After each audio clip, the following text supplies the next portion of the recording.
Hey guys, it's 7 o'clock and it's Tuesday, and that means we're right on time finally for That's Cool Drink and episode 25. Who knew, guys? A quarter of a century, 25 of these down. Some of the coolest times I've ever had with some of the coolest dudes and chicks, and it's been super fun. Like lots of cool sleeper episodes in there that really are a really good time. Like we really had a good time with it. But if you are just tuning in to kind of what's going on here, haven't been online or anything like that, I am going to have this on podcast platforms moving forward.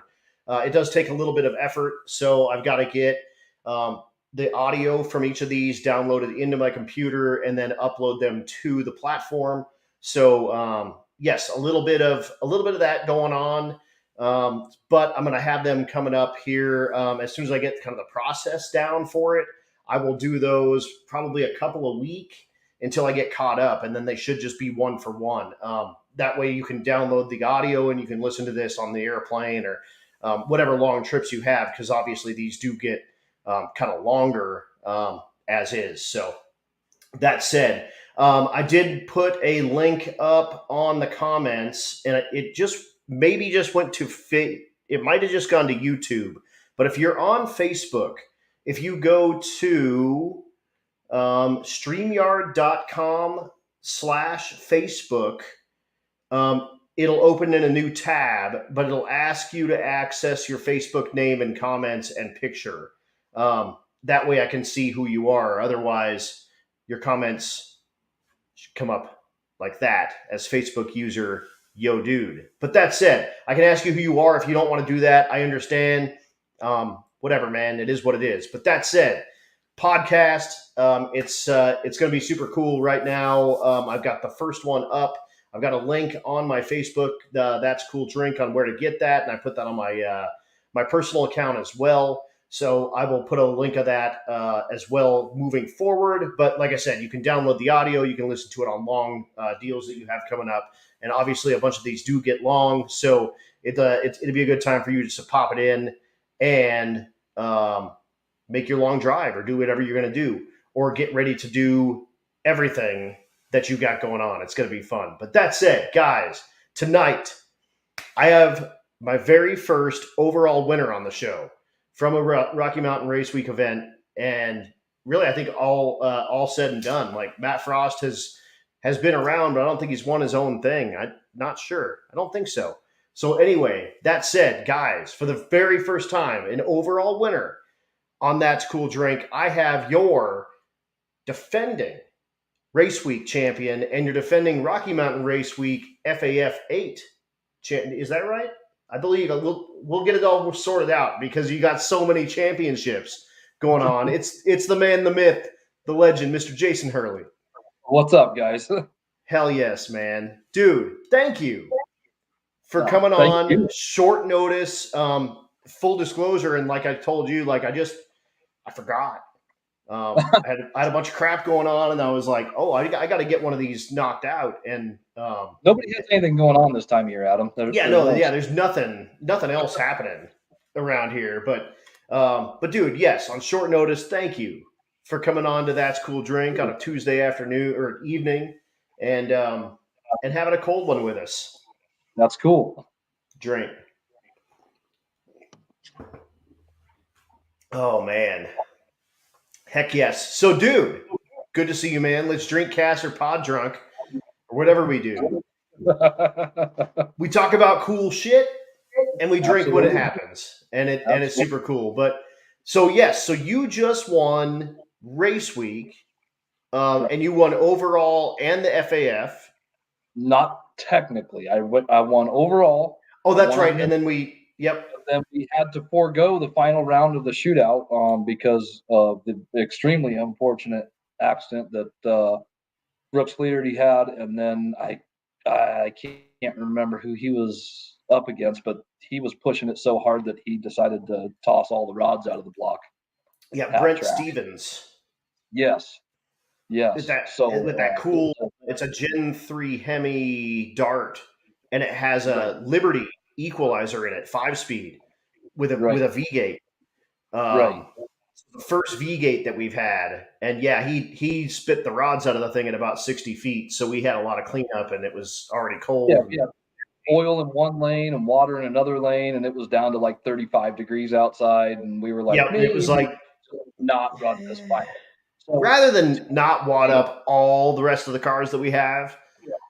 yeah, so I did bring home the trophy because I won the reaction chair shootout, and we split the pot 80-20.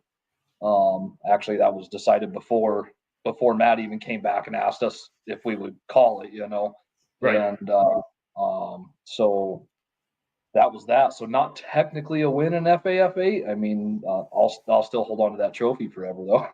Yeah, hell yeah. And Ed Hohenberg, who does who's one of my regulars, and I'm going to have him on one day. He's a race week dude, and he's one of our Canadian type folks. Says that it's a G-Force GF5R. So not an equalizer, but a GF5R. Either way, a 5-speed with a V-gate. Still, way cool stuff. And, Yeah, and totally leaning on it to try to make that race happen. And then, of course, Brooks with his amazing save that night. I mean, oh my god, dude. But I mean, he was back racing the next night. So totally, and he had the TKX record for a totally stock with synchros and everything. And then what was super fun is recently over Veterans Day weekend, I announced a mod motor race, and the guy that he took the record from regained the record from him. So I actually called two record-setting TKX runs on different sides of the world.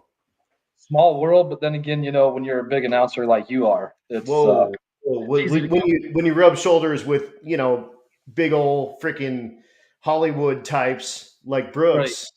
Right. Yeah, there you go. Heck yeah. And mom and dad say hi from Chile, Arizona. Oh yeah, I'm sure they do say hi from Chile, Arizona. Yeah, right. My parents, they love just let me know how warm it is down there while it's snowing up here. It happens. Yeah. And then anyway, so the Rocky Mountain edition. Is that the boat moda? Yeah. So Rocky Mountain Race Week 1.0. We started out the week with a brand new combo, and we were not liking what we were seeing. But this was the first time we'd ever had EGT probes on the car either, and I just hooked them up like 2 days before we started, right? And we were not liking what we were seeing of them at all, like anywhere, driving, racing, anything. And to the tune of like we were seeing 1700 degree EGTs cruising down the road. Oh, well, wow. Yeah, Vince, you're a dork. Yeah, it was bad. So at some point, we'd already driven like 400 miles or something, and the engine had not eaten itself alive. So we were like, well, the EGT's got to be wrong. So we just wrote them off. Well, the EGTs weren't wrong. And it continued to eat itself alive slowly, very slowly. It actually only melted one piston, which was the weirdest thing. True testament to the motor that Bowtie built us. But eventually, when we got back down to Pueblo, after 4 days of driving this thing and leaning on it racing, it had enough. And that last pass in Pueblo, it let loose of the piston pretty much completely. It torched a gigantic hole in it. So that was when we started at first I was like, man, I don't know what I'm going to do. I don't know if I can do this. This is a tough one, it's such a custom setup and everything. And right. And, was praying with Randy down there and my brother and talking with my brother. And my brother really got me when he was like, well, I've never known you to be the type to give up. And it was like, well, there you go. I guess you're click, we're going to fix it. So we called up a buddy at midnight and asked him if he could drive from where he was in Brighton all the way back up to Greeley to find the engine, grab the engine we had found, and drive it all the way back down to Pueblo. So I think we stopped working on the car at 2 a.m.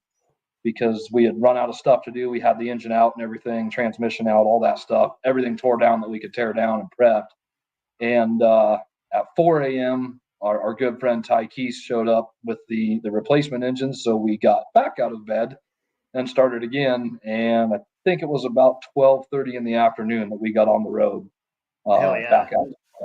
And I remember when you came up to the tower and you were asking me for the parts call, and you were like, I need a big block Chevrolet with as much as to make it run as I Right. need. Like, it needs a distributor, it needs a Right. carburetor.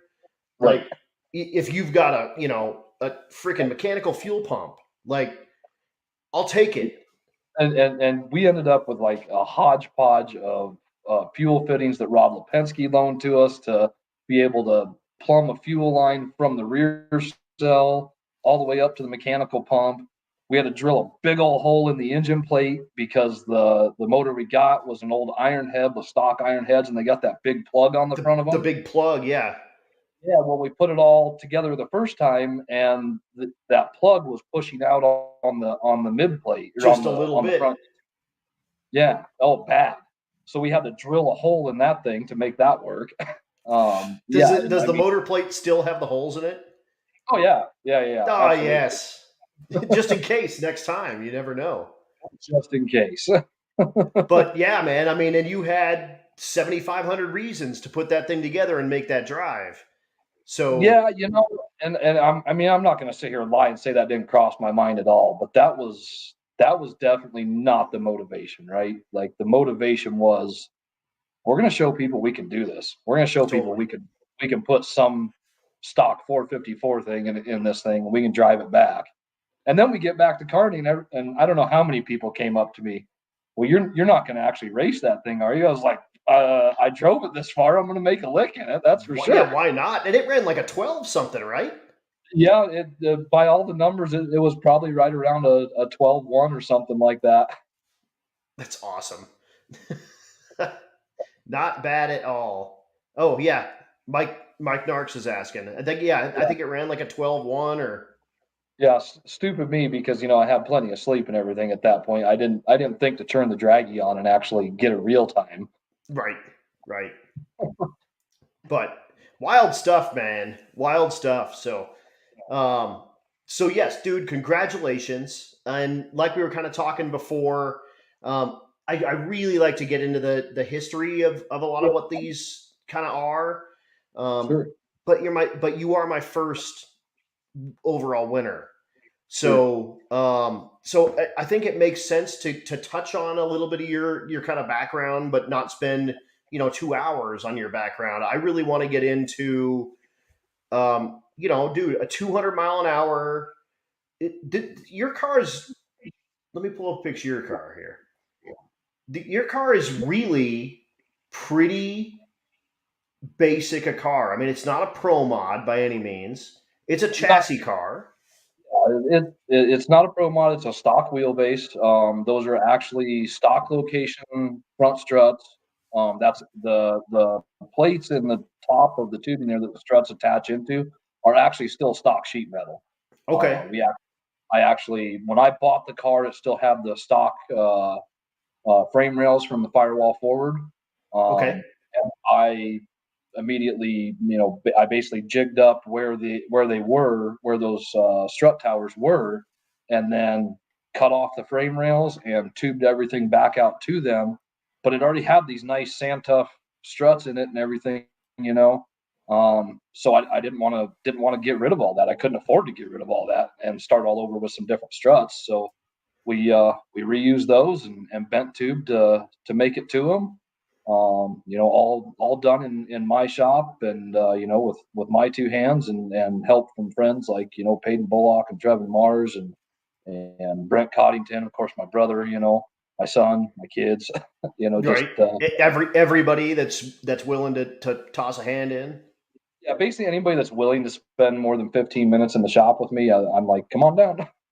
Yeah, exactly. But no, and that's kind of the cool thing with this car is it's not, this is kind of like an old super comp car that a guy built, Yeah. pretty much. When we bought it was a rolling chassis. It had been a big block Chevy nitrous car, kind of a no prep deal, but the guy never really had raced it a whole lot. It's an old Chris Alston chassis from the firewall back, 4-link and everything. Brent could tell you, I think it was their Eliminator 2 chassis. And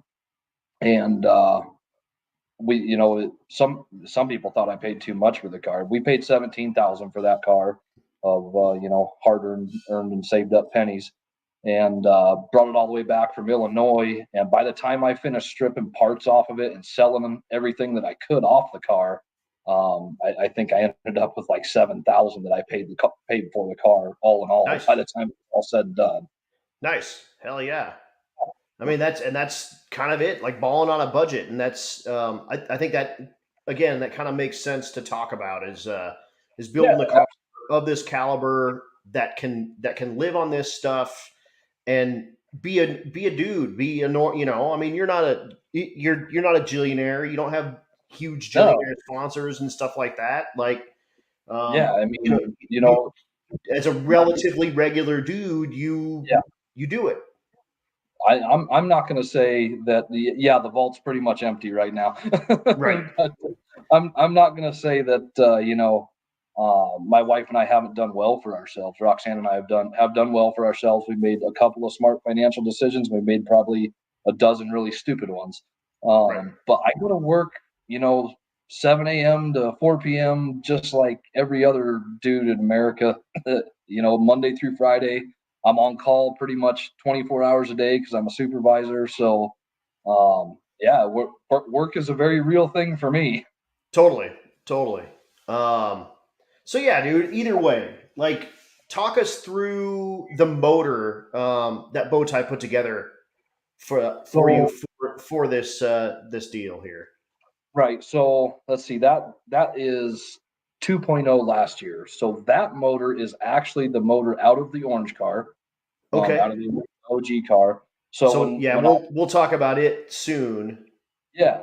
So when I took out the front end and everything and built that car, I couldn't afford to build a whole new power plant and everything for it. We just took everything out of the OG car and stuffed it into this car and put the OG car in the back garage to hopefully come back out someday when I can afford to. Hell yeah. So that's a 565 big block Chevy. It's an old Merlin 3 block. At that point, it had 2 sleeves in it already. Molnar crank, Molnar rods, Crowler cam, old like 90s casting Edelbrock conventional 23-degree heads. Nothing special about them other than they were ported by SCH down in Denver probably back in 1996. Totally. Sarno, Dave Sarno. Yeah, that dude probably does good work. Yeah, the heads worked great. But they've been on probably 13 different cars at that point. Eric absolutely hated them and hated the intake that was on it because they're both just they've been worked over so hard for so long. They're hogged out, right? Yeah, all the bolt holes are jacked up and there's helicoils everywhere. Everything else, So, but we pushed that thing as hard as we could, and far more than Brent ever thought we'd actually be able to push it. Right. He figured we'd cap that motor out, mid sevens and mid to high sevens, and I think we went 7.2 on that engine, 7.2 or 7.1. Can't remember. Yeah.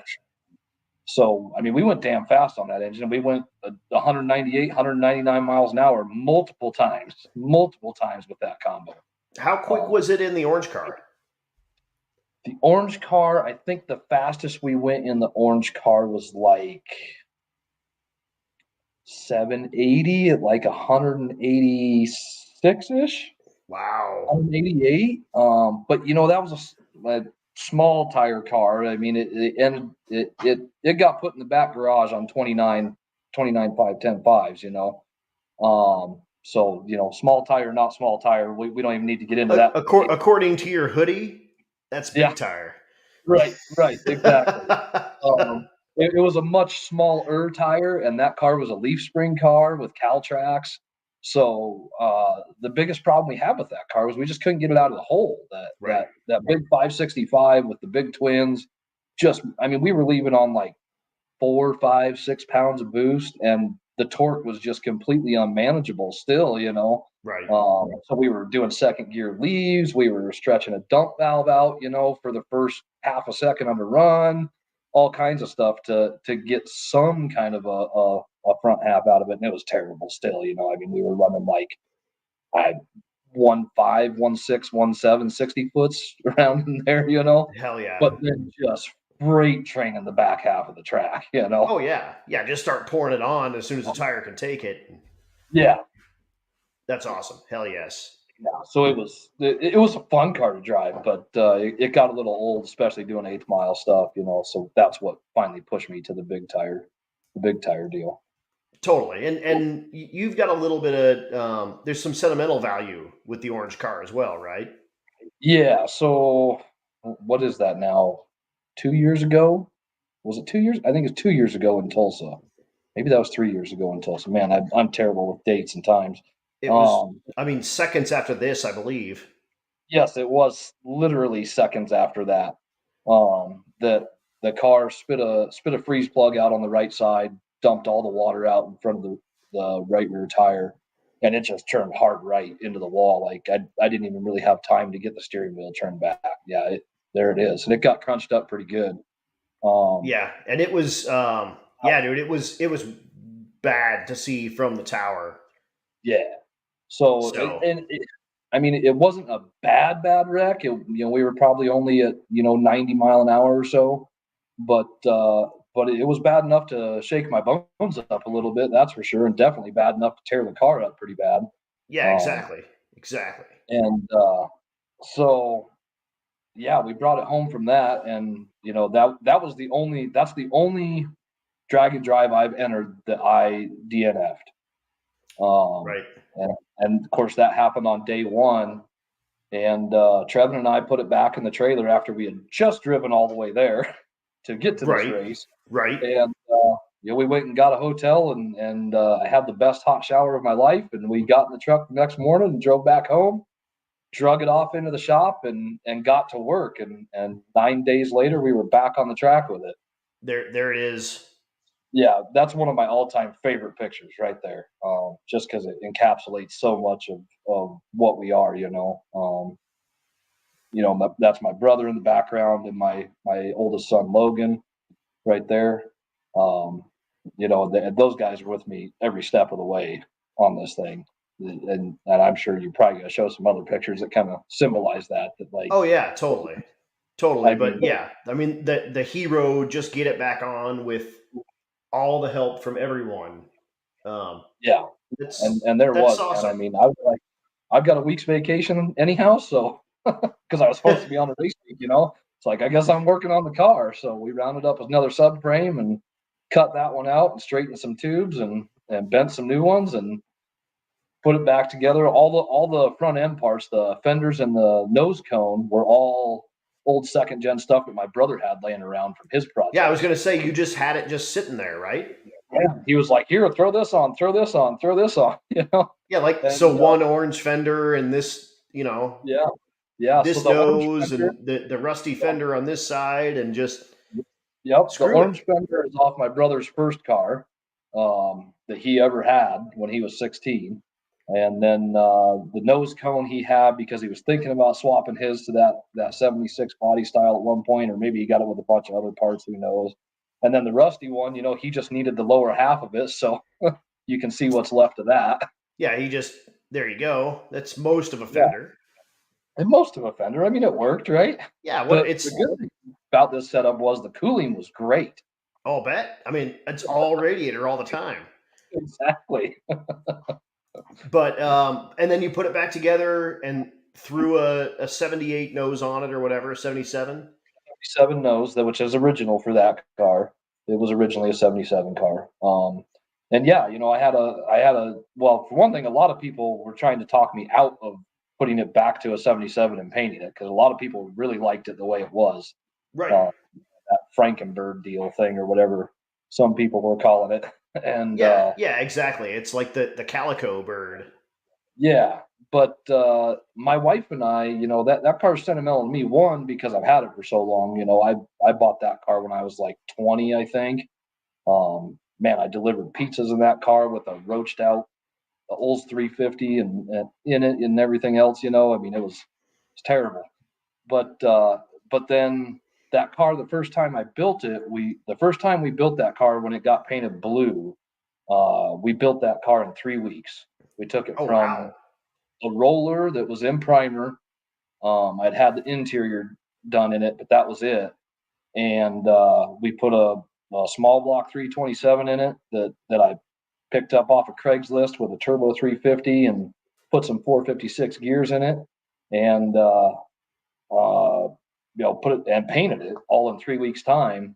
And then my wife and I, that's the car that we drove away from our wedding. Hell So, yeah. so yeah, I've got a little attachment to it.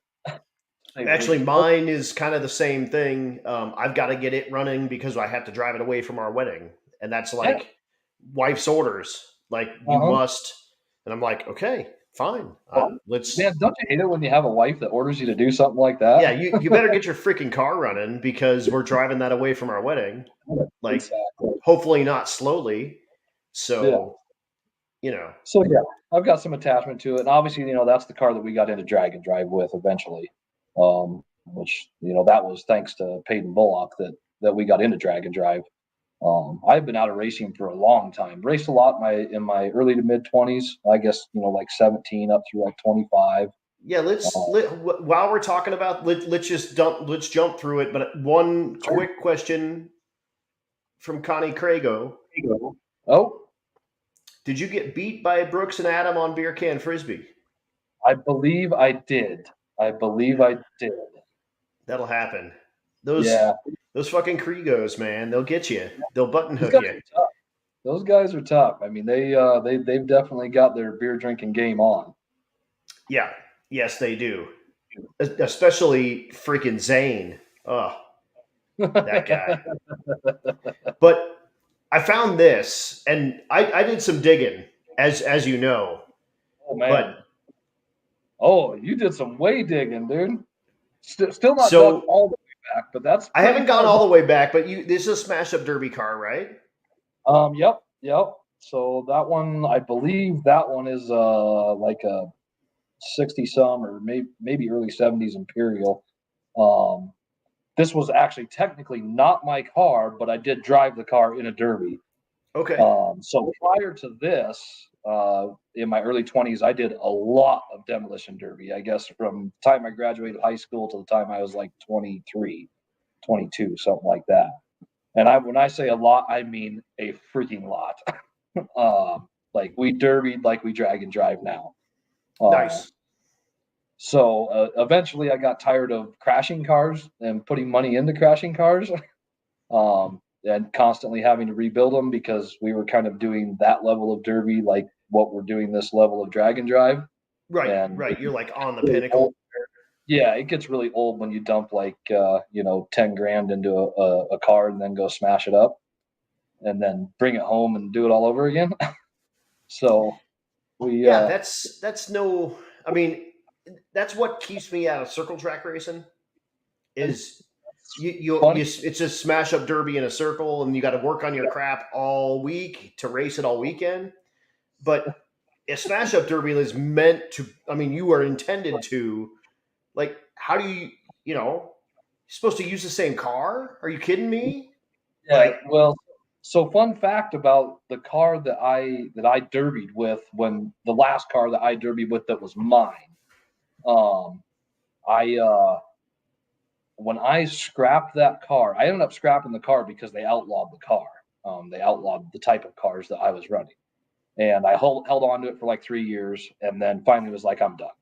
And so when I scrapped it, it had no engine in it, no transmission in it, no rear end in it because I took my built Chrysler big block out and my 727 and my Ford 9-inch, all that, no wheels and tires on it. It had a seat in it, and that was pretty much it. Guess what that thing rolled across the scales at? God, no motor, no trans, no rear end. But derby stuff, like it's got like this big beam in the door and shit. Yeah, it was a 78 Chrysler Newport. I mean, 3,200 pounds.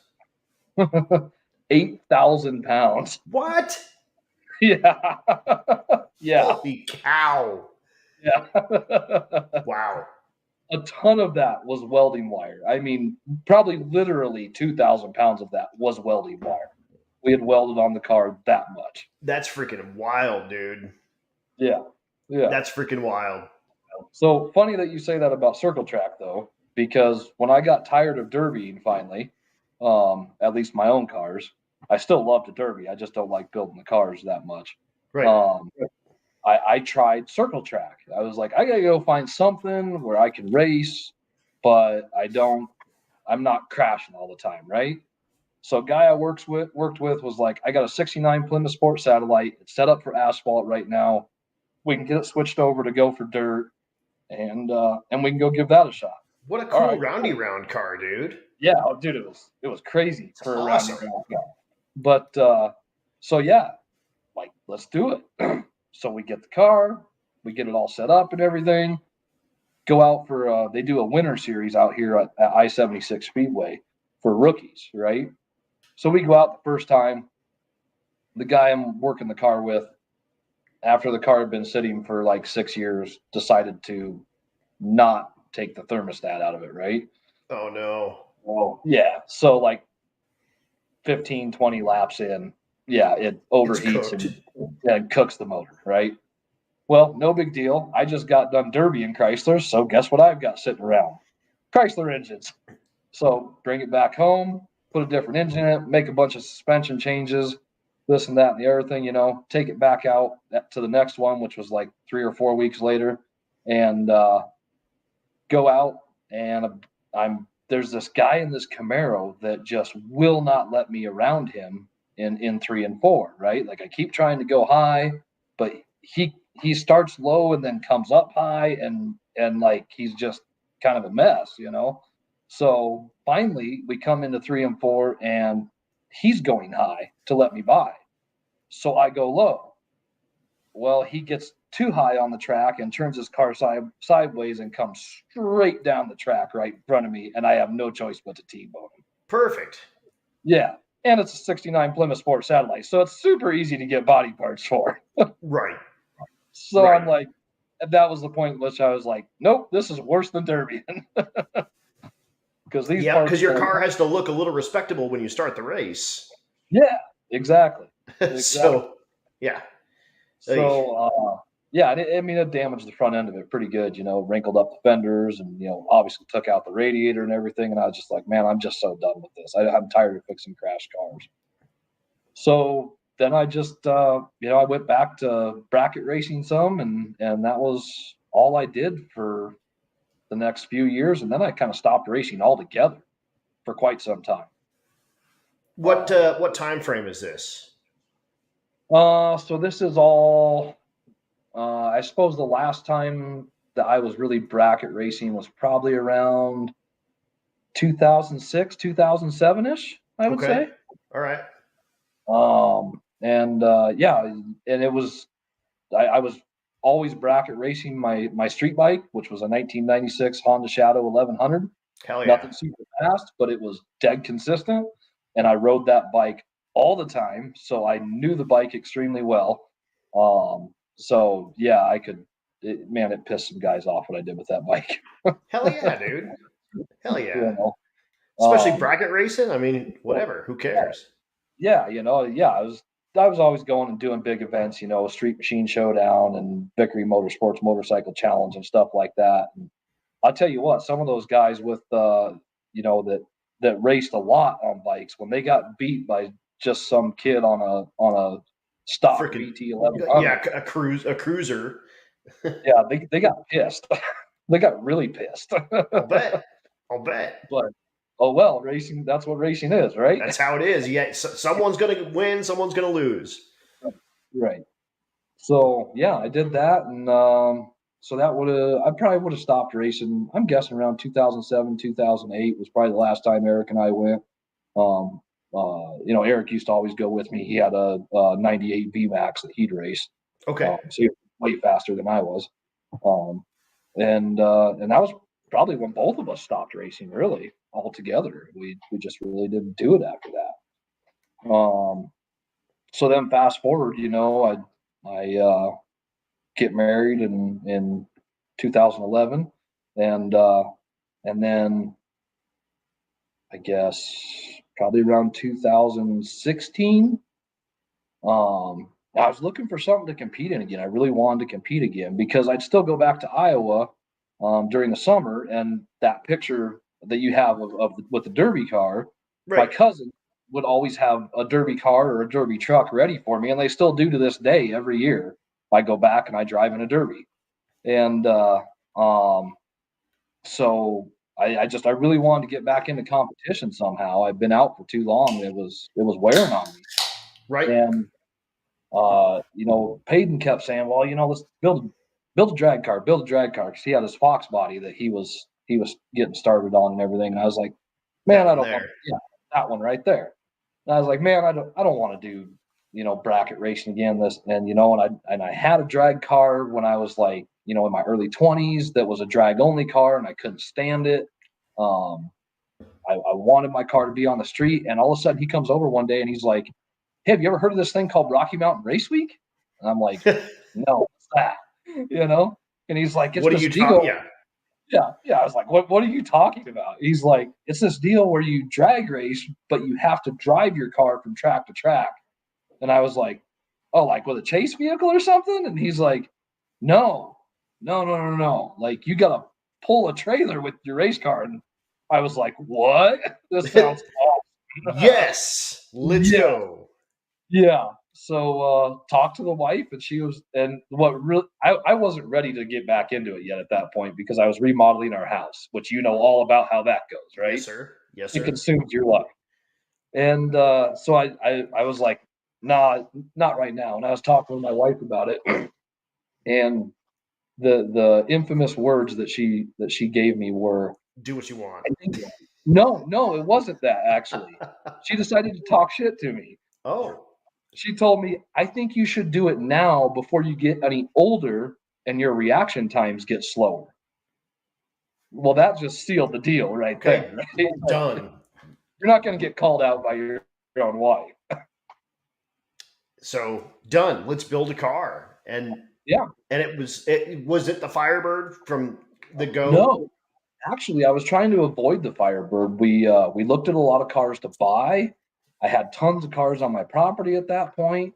Um, and we hawed around and tried to figure something out. And eventually it came down to, you know what, let's build the Firebird because we're never going to get rid of it. We're not finding anything else that we like in our budget. So here we go.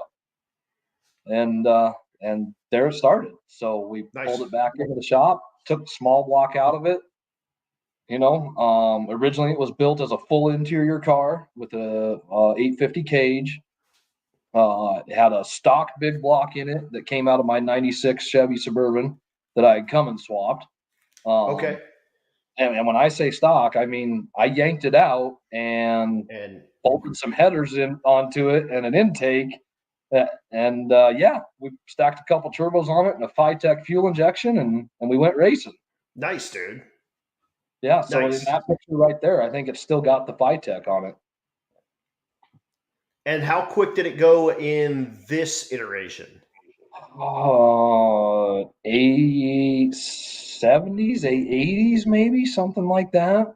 Yeah, dude. I mean, you're talking This is where we need Payton chiming in because he knows all those statistics. right, right. But still, I mean, you're talking a couple of Ching Chong turbos, right? Oh yeah, they were on three turbos. I paid, I think, $398 for the pair of them. Right, right. A stock big block, Yep, a Phytech, yep. and I mean, So leaf springs with Caltrax, yep, yep. In and this picture, it may not have had the stock big block in it anymore because I did a pretty good job of melting that down pretty quick. that happens for sure. But even still, like I mean, a pretty basic, an everyday. You could go to Bowtie and say, "Hey, I need a 468, Yeah, whatever," yep, and that's. I mean, they would basically build you what is in yeah, that. yeah. If you wanted an iron headed engine, that's what you would have got in that car first iteration. Yep. And yeah, so iron heads. So I mean, It dude, I mean, you're stock talking eight. hyper-tech pistons in it even. So this thing 870, and I mean, realistically, you might have 10K in the drivetrain. Probably something like that. I'm going to That's say pretty on good. the clock, we probably never went faster than like maybe 940s, 930s, something like that. Right. Like I say, in that picture, by then it had the 565 Merlin block in there. I think it was a So yeah, 550. so that's a bit more, Yeah, but which the Tech was not enough for that. right, right. So we melted that one down too. But either way, I mean that's like again, just getting your feet wet in Yeah, here's this and dude, you're gonna I mean out of the box 930s, yeah, a motor you just took out of your truck, put a Tech on, put a couple of $400, a couple of $200 turbos. right. And again, Yeah, like leaf springs, Caltrax, yeah, and yeah. like, yeah, dude. And then you're hooked, hook, line, and sinker. Oh, Because dude, I was so hooked on race week. So hooked. oh yeah, yeah. I It's just just it's so different than anything. And you do it, and you get back, and you're like, I never want to do that again. And then you wake up the next morning, and you're like, I can't wait to do this again. right. Yeah, you wish you were back out on the road, right? Like, yeah, Yeah. I literally told my wife that after 2.0 this year. We got home and the next day, the next night, after I got home from work, I was like, I am really freaking tired, and it was a really long week, and I am ready to go back out on the road tomorrow. Right. Yeah, and you almost feel lost because you don't have the piece of paper. Like, Yeah. do you have the sheet? Do you have the route? Oh yeah. Someone's got to have the route. Yeah. Exactly. And like you wake up and there's no route, and you're like, wait a second, what happened? Yeah. Yeah. Exactly. It's not that stupid 10-mile route to work, is it?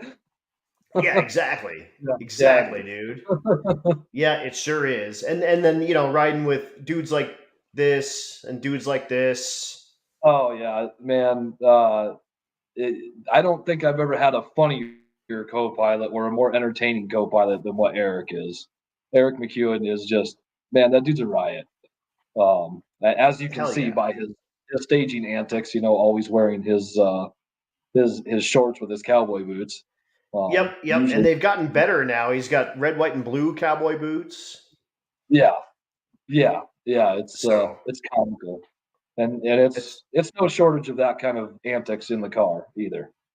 oh no, I'm sure not. I mean, absolutely not. It's just got to be insane Yeah, riding around with that dude. yeah, and Brent, me and Brent laugh so much, constantly giving each other hell. Brent's just an all around good guy, and Yes, he you is. can't ask for you can't ask for two better guys to be the primary supporters of your program. Oh, I dude, mean, totally, yeah, totally. Yeah, I'm looking for the back. Oh, here we go. Here's one. Let me. Doot. yeah. And I love this picture and hate this picture all at the same time, right? Because it Brent looks like he's freezing, and And he probably is, Eric looks like I smell funny, and and you he doesn't want. probably do. I probably do because that's honestly at the end of race the next night after 2.0 this year, right? I Yeah. probably haven't So showered in days. yeah, it might. No big deal. Yeah, might be an offensive odor or two there. Here or there. Whatever, whatever. But and then I'm looking for the back picture of the car too, just to show all the dudes that are helping you out. Oh, hold on. Oh, I think I found. Oh, yes, you sent me one, and that's awesome. Which one? Here, you were gonna talk to us about this one right here. Bam. Oh, this one. Yeah, so this is Logan now. Who a lot of people know Logan. He's my oldest son that has co-piloted for me many a years, right? On many an events. Yep. Has been through some of the biggest most brutal race weeks I've been on with me. And this is him winning his first trophy when we were back in Iowa this year. He started derbying in the compact trucks and vans category. So he was driving it was like a 95 596 S10 Blazer type thing, you know. Okay. And got his first bit of thrashing on his own deal because Nice. we pulled it out of the weeds, and the V6 that was in it was locked up. So we yanked that out and managed to cram in. I don't even, my cousins could tell you, but some four banger out of a like early '90s Chevy or late '80s Chevy or something, and managed to make that work with a carburetor. It's supposed to be a fuel injected engine and everything, Right. Just and throw a carb on it and make it work. yeah, but it was an electronically controlled distributor, but we didn't have a PCM for it, so we had to figure out how to wire that to fool it into working and Oh, everything dude. else. Yeah. Yeah. So yeah, he went out and won his class and brought home his first trophy. And man, he was a proud peacock, and I was a damn proud dad at that point. That's for sure. That's freaking awesome, dude. That is so Yeah. cool. So he goes back with you to Iowa, and then you both derby now. Like you're also derbying. Yep. Yep. Absolutely. So yeah, my cousins still keep a truck ready for me. So I drove a '97 something Dodge 2500 pickup this year. Truck derbies are insane. They hit so freaking hard. Oh, dude, I Oh couldn't even imagine. yeah. I think I took second this year, so yeah, we go back there, man. We smash them up and just have a good time. I mean, it's just good old redneck fun, is what it is. Oh, hell yeah, dude. You know, great county fair back there. Best damn steak sandwich you ever had in your life. Nice. Sauce. Where at in Iowa? Up in northeastern Iowa, a little town called Charles City. Okay. Um, up in that area, kind of towards Wisconsin and Minnesota. Got it. Got it. I was So going to say I'm kind of near Iowa now, but that's the whole other side. not that near. No, not that near. No, sir. No, sir. Not that near. Yeah. Um, you mentioned a little bit, dude, Mopars. So you got some Mopar blood. Okay, so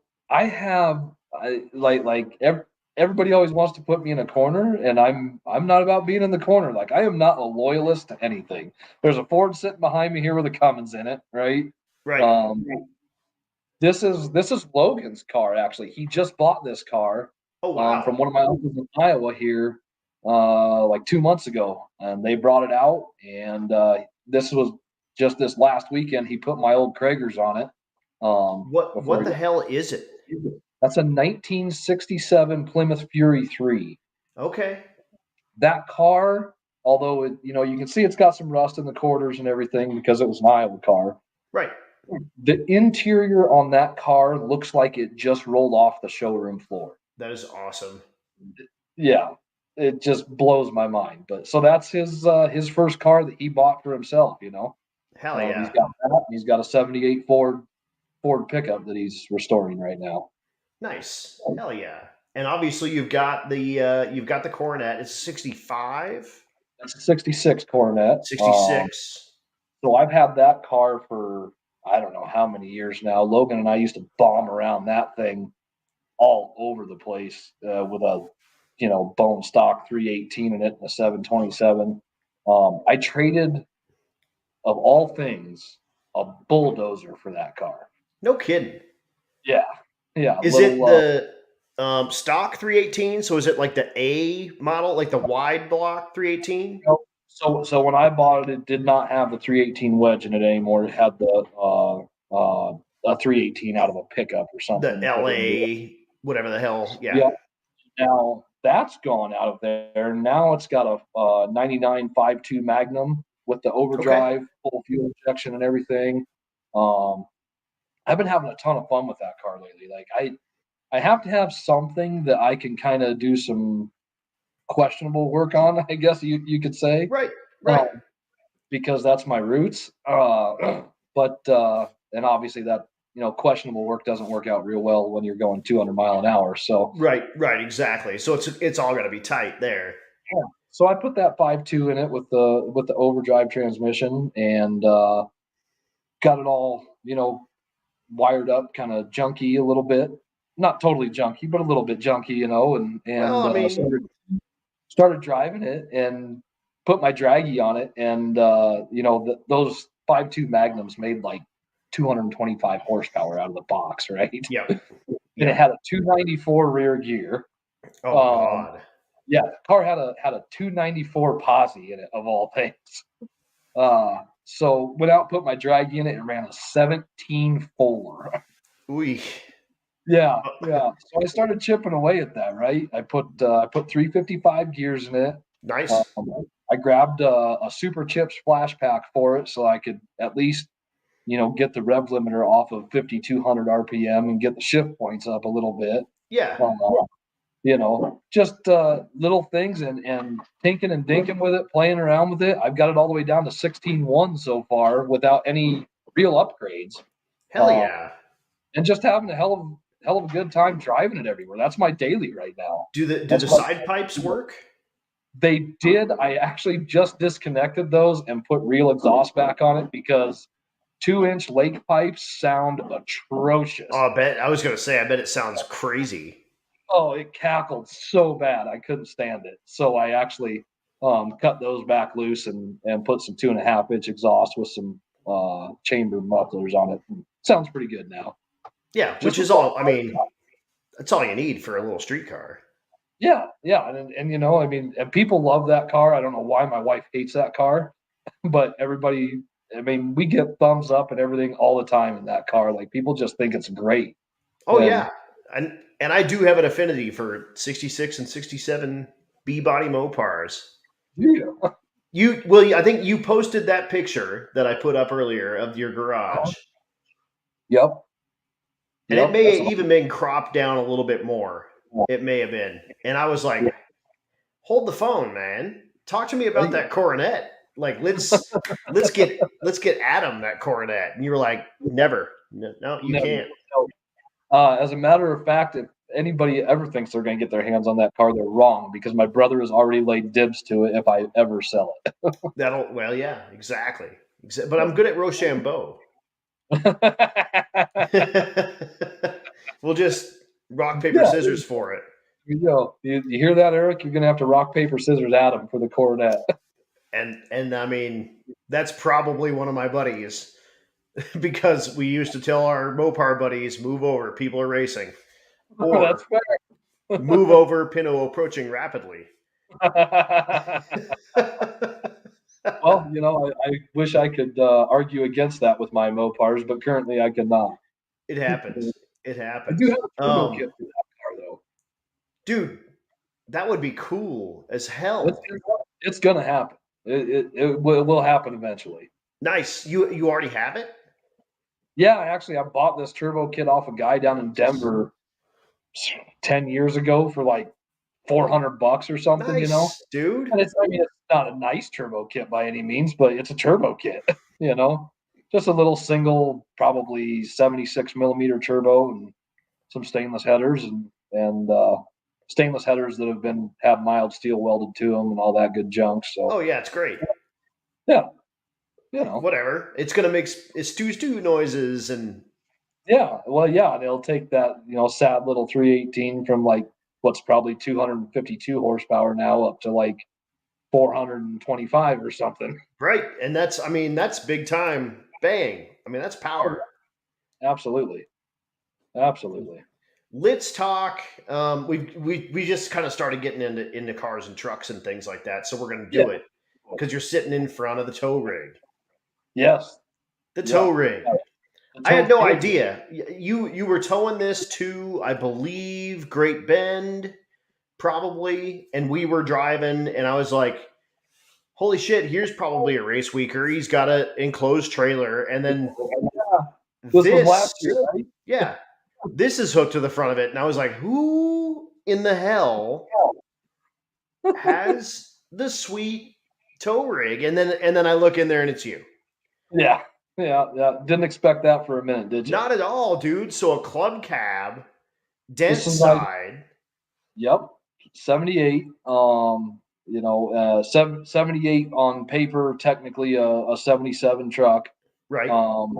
Because when Ford built these trucks, they took 2 regular cabs, sent them up to the Mercury factory up in Canada, and they would cut the 2 cabs up and meld them into one. Okay. to make, and those, I mean, the rear doors are cut down, front doors and everything. Like it's so the truck was in Canada getting built in 77 with 77 parts, but by the time it made it back to the States to fulfill the special order, it was a 78 at that That's point. wild.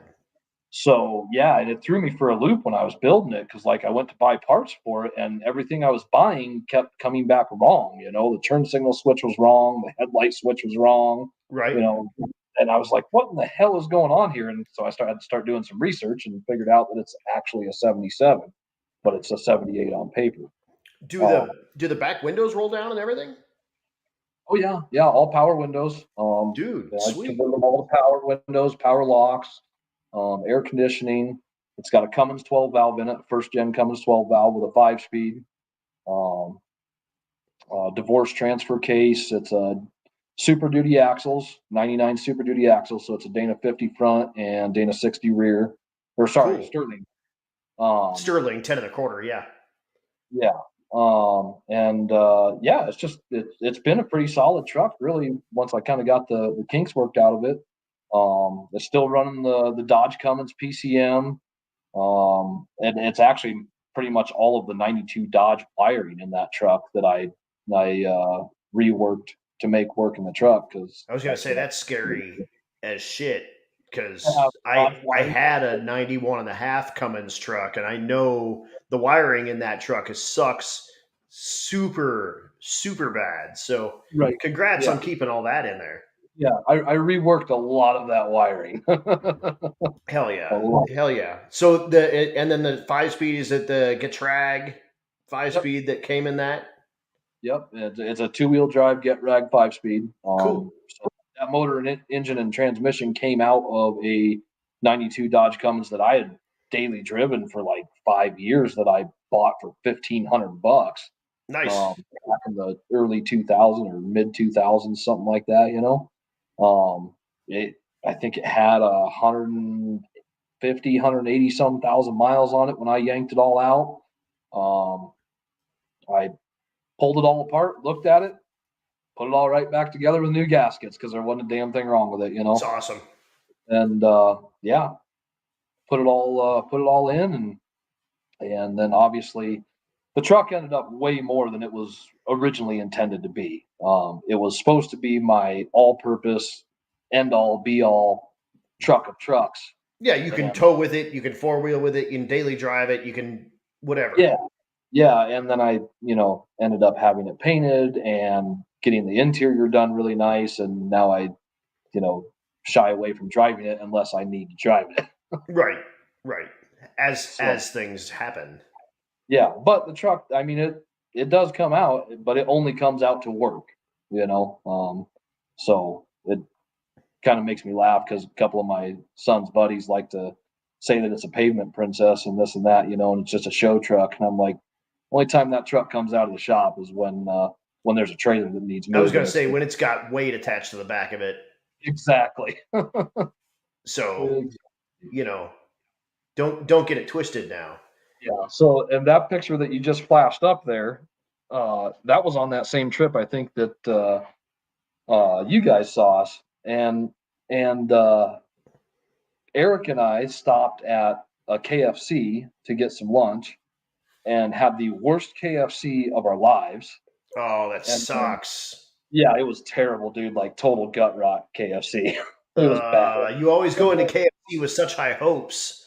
Yeah, somewhere in Oklahoma, and but we choked it down and walked back out, and like, well, we better get back on the road. And I look over at the truck and I'm like, well, I think it's going to be a little bit, because that tire was flat. I mean, completely flat. We ended up having to get a truck stop plug kit and yank this gigantic bolt out of it and drill the hole out so that we could get the plug in, because those are military spec Kevlar reinforced tires and Perfect. everything. Yeah, yeah, you've seen plenty of those tires in your day, Adam. Oh yeah. Oh You yeah. know, um, which if you got a hookup on those, I need some new ones.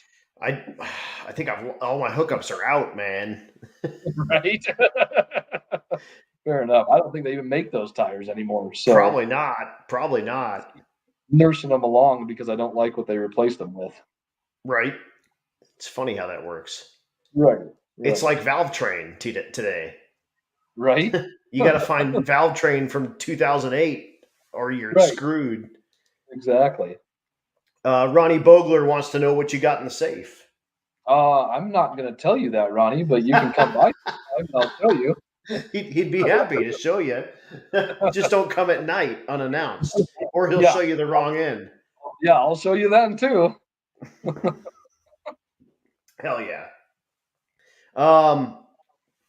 We got to talk about, and I got the picture of the back of your car finally found out here. Oh.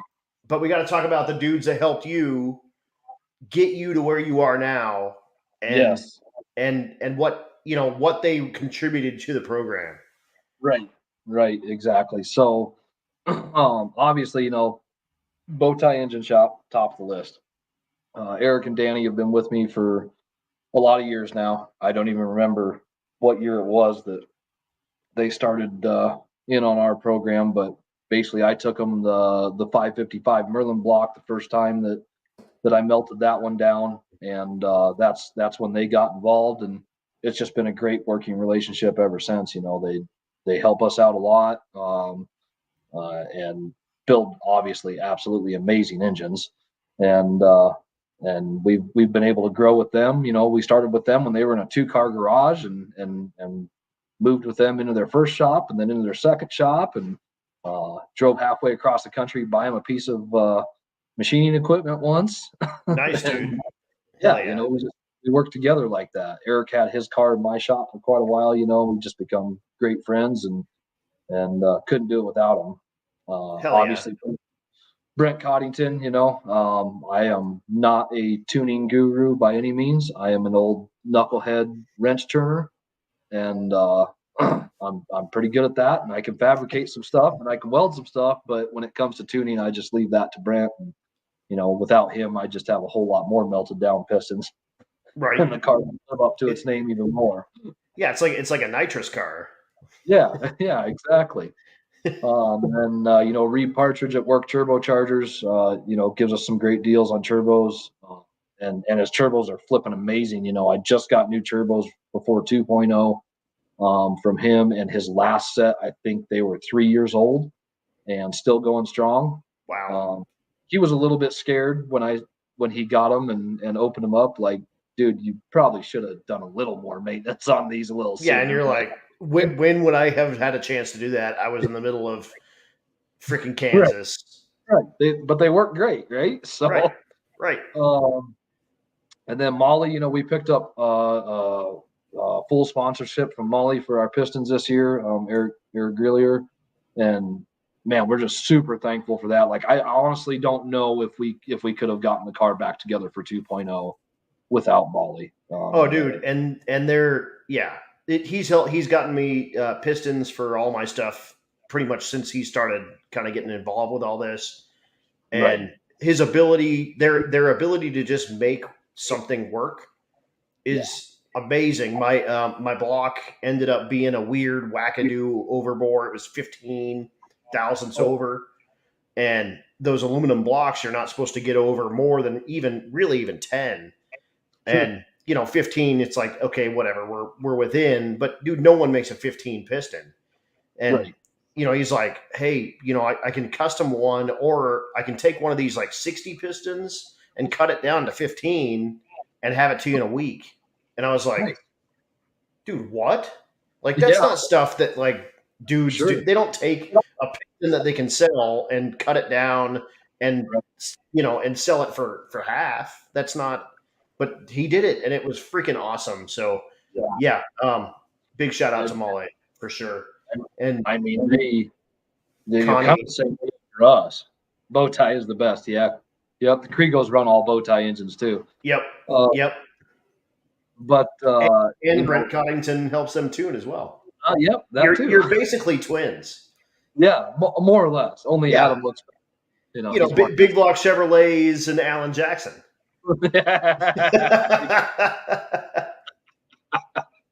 Oh, it's hilarious. So But yeah, we got back from 1.0 with that melted down piston, and we sent Molly one of our old pistons, and they scanned it, and they custom cut us that set of pistons that we needed. That's freaking amazing, dude. Did it in 4 weeks, I think, but not only the time thing, but I honestly didn't think I could afford to put the engine back together. Right. And Molly, not in that time frame anyhow, and Molly stepping up and sponsoring us made all the difference.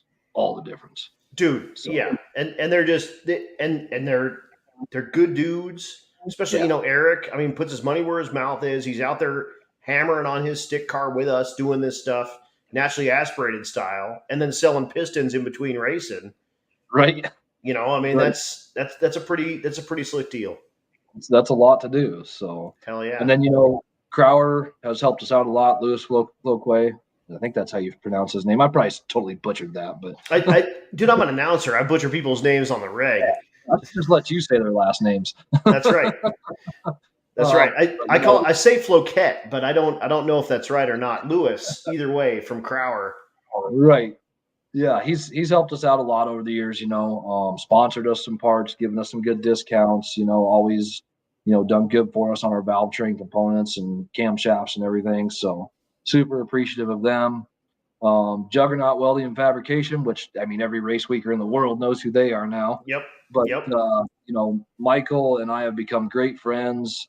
He called me up last year at the end of the season, was like, dude, I want to be part of your program. And I was like, all right, let's go. Like, what do you? Yeah. Well, I was like, I pretty much do all my own fab and everything. He's like, no. I want to do some custom carbon fiber for you. I was like, what? He's like, yeah, I do custom carbon fiber. And I was like, okay, what do you got in mind? He's like, let's do that rear hatch, get some weight off the back end of that thing. And I was like, yeah, let's do that. Okay. Hatch. Fuck yeah. Yeah. So he molded me. I mean, he took my rear hatch, made a custom fiberglass mold out of it, and then cast me 2 of those carbon fiber rear hatches that you see on the car right there. That's awesome. And he's talking about doing doors now soon too. So, dude, and he'll do that for anyone. Just so you guys know, like he will do that. He also built our fuel cell, and has done a couple other little tidbits for us here and there. Super nice guy, super great family. Yeah, awesome to work with. Always Johnny on the spot. I mean, he's bailed us out a couple times on race week. Like you just can't say enough nice things about him. He's done a ton of cool stuff. He did pipe racks for my trucks at work. So we got brand new Dodges for work, and so we put pipe racks on them. We had Juggernaut. We had Mike with Juggernaut do those. He did my buddy Nick's intercooler tank in his spare tire well. Yeah, dude, I saw that one. Just so much cool stuff that he comes up with. And like you said, if you're a race weeker, of Juggernaut, he comes along with portable car hoist. I know portable car hoist does a few of the other events, but like we also get a welder fabricator on ours. Right. And dude, that dude and his whole family, just amazing. Like he's got the huge crane on the truck, and he's got like I think it's a 5500 Dodge, something like that. And it's got a huge welding set up on the back. Huge, I mean, they can do, you name it, they can do it. They're doing it there on site, and they're the kids are there working with them. I mean, Braden and Sierra are jamming stuff out left and right there with him, and dude. Yeah, they're awesome as hell, and they're count the number of cars that he's probably saved. Dude, between the hoist and Juggernaut, dude. I mean, hundreds of cars, completed weeks, and probably had better stuff by the time it was finished than what they started with. Yeah, he welded up our intercooler twice last year. We blew one side off of it, and he welded that up, and then I think it was on the next race week we blew the other side off of it, so he welded that one back on. Well, that's what you get for having all that boost. Yeah. So, and then Aaron Ginn, Bubba Ginn Racing Transmissions up in Cheyenne. We switched to Aaron. Well, actually, I think it was Bowtie guys, Eric and Danny that turned me on to him, and we were having problems with our previous builder, and they turned me on to Aaron, and I mean, that's been just nothing but a great relationship ever since. Like, holy crap, just can that guy ever build a transmission? And before I was even a customer, he probably spent 6 hours on the phone with me trying to help me fix the last guy's problems. Right. I mean, just crazy customer service, amazing customer service. So Totally. He's awesome. And he's out of Cheyenne, which is cool because that's on my way to or from Denver. And I'll be making that trip a handful of times, I'm sure. So yep. if I can help move a transmission for you, yeah, let me know. For sure. And then, Craig and Lori Hambright, Central Speed Supply, they've helped us out, a good fair bit, especially with last minute parts. Like, I'm notorious for waiting until the last minute to order my tires. And Same. They have gone to great lengths to find me tires and tubes and things like that at last minute. And then Viscous Performance, we just started using them this year. Again, another company that's got that's got to be Danny that says that about the transmission. But Viscous Performance, yeah, we started working with them this year. And they're not necessarily a sponsor, but they did great work for us and had amazing customer service. So, and that's honestly how I've gotten a lot of my sponsors, is just throwing them on the card because their customer service was so great. And then next thing I know, they're like, "Hey, I'm going to throw you a discount, or I'm going to throw you this one for free, or whatever," and it works out great for everyone. No, it's super cool, and that's kind of the best way. And especially a bunch of the dudes we've been talking about aren't guys that I'm like, "Hey, dude, I really need you to get me." They're like, "Dude, I want to be a part of your stuff. Like, you're doing this right, and I see you doing it right, and I want to be a part of your program." And that's really the biggest, like, talk about an ego boost, dude. Is a dude's coming to you and he's like, "Hey, I have parts, I have cheap parts, I have free parts, I have whatever money. Like, I want to be a part of your deal. Let's go. Like, what a super cool feeling." Yeah, it really is amazing when somebody wants to help you out like that. And so, I mean, I really try to push everybody that's on the back window hard, because, I mean, those are the people that are taking care of me, and I want to take care of them, help them, build their business. And what's really cool is that not a single one of them on there is like, got me locked into some sort of a crazy contract or anything like that. It's all handshake agreements. It's all, hey, you take care of us, we'll take care of you. There's nothing like that there. And nothing expected on the back end. Yeah, that's super cool. So, and then unfortunately, the one thing that I don't like about the back window of the car, or the back of the car, is that the other people aren't on there, right? And without my wife, my brother, my kids, Trevin Mars, Peyton Bullock, all those guys that have been with me all these years, none of this can happen. I think I sent you a picture of us up in Douglas with the orange car, where one of my uncles and his buddy showed up, and there's like 15 people lined up in front of the car. Hold on, I'm trying to find that one. You did send that to me, and I didn't know that was in Douglas. That's freaking awesome. Yeah, that was at one of the Douglas 8th Mile deals up there. Yeah, so if you hadn't heard, Douglas is where I got my first drag race, or first announcing gig. No, really? Douglas Motorsports Park in about 2010-ish. Wow. I announced for a season at Douglas Motorsports Park. Really? Yeah. That was when it was still like a full blown up and running. It was a quarter mile track. It was an NHRA track. Yeah, dude. The AccuTime timing was there and everything. It was legit, man. Yeah, man. That must have been awesome. But yeah, so Douglas, and this is, and I saw this and I was like, I wonder where the hell that is, because it looks a little bit like Douglas. But but yeah, that's the orange car, and Douglas has brought it back as a 8th Mile. It's on the same spot, but the town owns the the land that it's on, and they put a jail at the top end.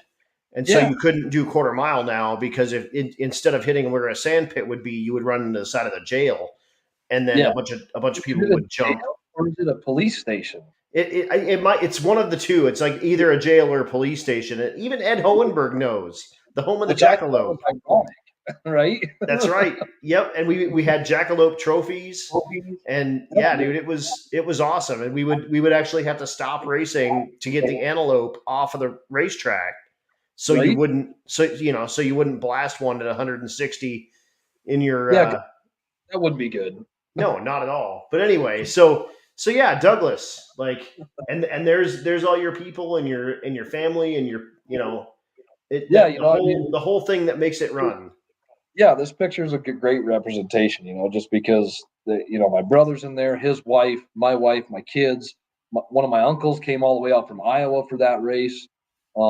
His buddy that I've known since I was probably 12 years old, that's in the green shirt there, Paul, he came out with him, my mom and dad, unfortunately, were not at that race, but my mom and dad make it to a ton of races and help out a ton, I just And became friends with your mom on Facebook.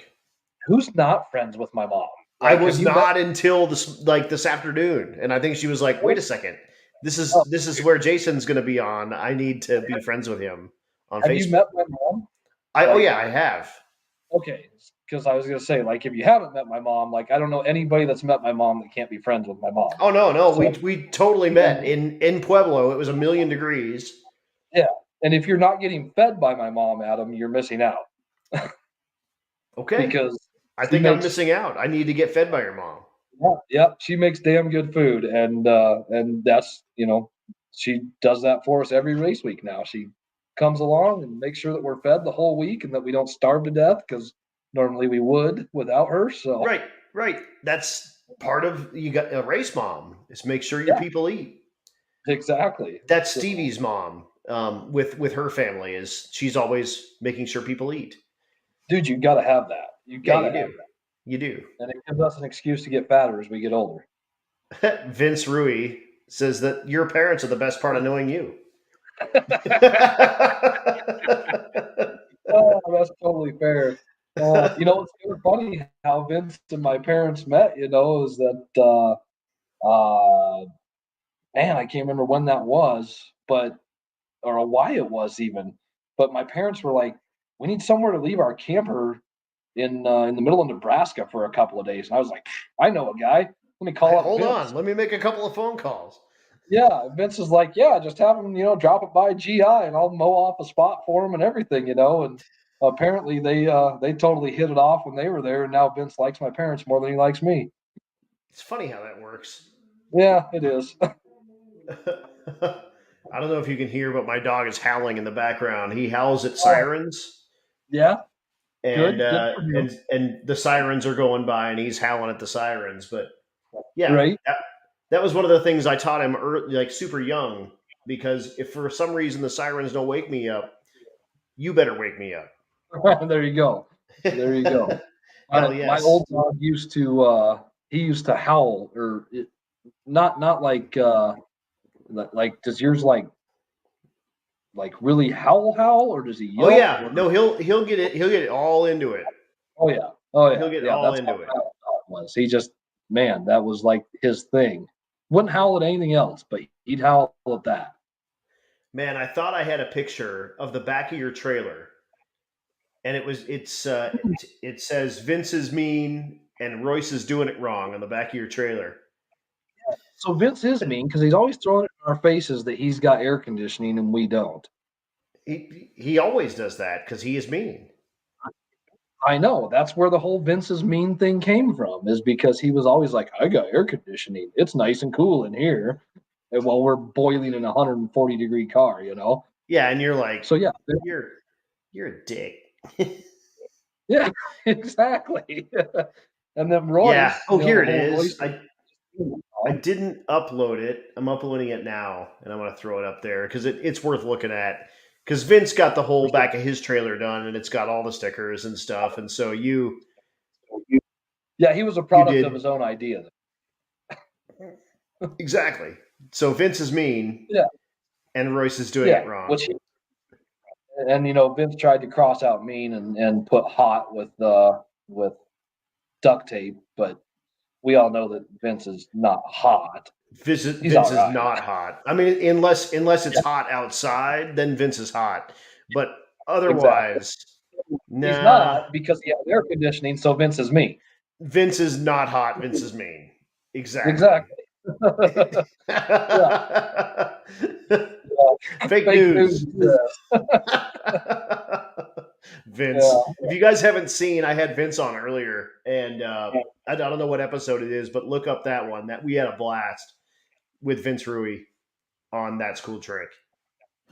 Yeah, I don't know how you can not have a blast with Vince. I mean, the guy's just a freaking riot. Hell yeah. Okay, so real quick, I want to run through a bunch of the pictures you sent me. Sure. I got some questions that I kind of ask all of my guests as well, and I'm going to throw it out. Folks in the comments, start throwing up questions that you guys want to ask as well. I'm not saying we're getting done. We're at a good point where we can start kind of adding that stuff in. So if you have a question that you want to ask to a dude that has won this stuff and want to see what is involved with this, and we'll run through a bunch of that while we're talking about these photos as well. But if you're a guy that's sitting on the couch and thinks maybe you've got something to bring to it, what's cool with Jason is he's gonna maybe even give you the formula and say, hey dude, this is it. Like, come get me. Let's have fun. After we won 2.0 last year, Alan Murray started messaging me right away, asking me what my combo was, and I held nothing back. I told him exactly what my combo was. I didn't tell him what my new combo was going to be. Right, exactly. Alan Murray, another one of my That's Cool Drink alum as well. So, and also Alan freaking Jackson thinks that Vince is hot, apparently.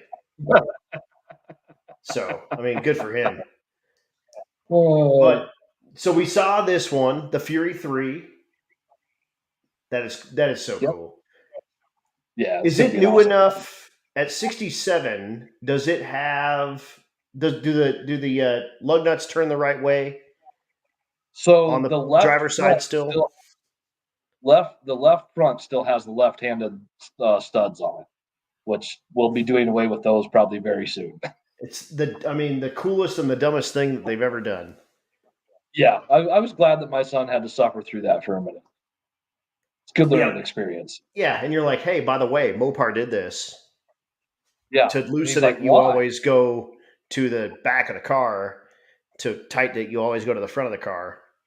Yeah, right. No, that's a thing. Matt Cartwright is like, wait, what? Yeah, dude, early Mopars, like early 60s Mopars, they decided that the driver's side of the car was going to be left-hand thread, so that to loosen the lug nuts, you go toward the back of the car, and to tighten the lug nuts, you go toward the front of the car. And there was some like physics involved with that too. When you hit the brakes, it would theoretically always tighten the lug nuts. It would never tighten / loosen the lug nuts. But even though dude, no other car manufacturer was having that problem, but and they haven't had that problem.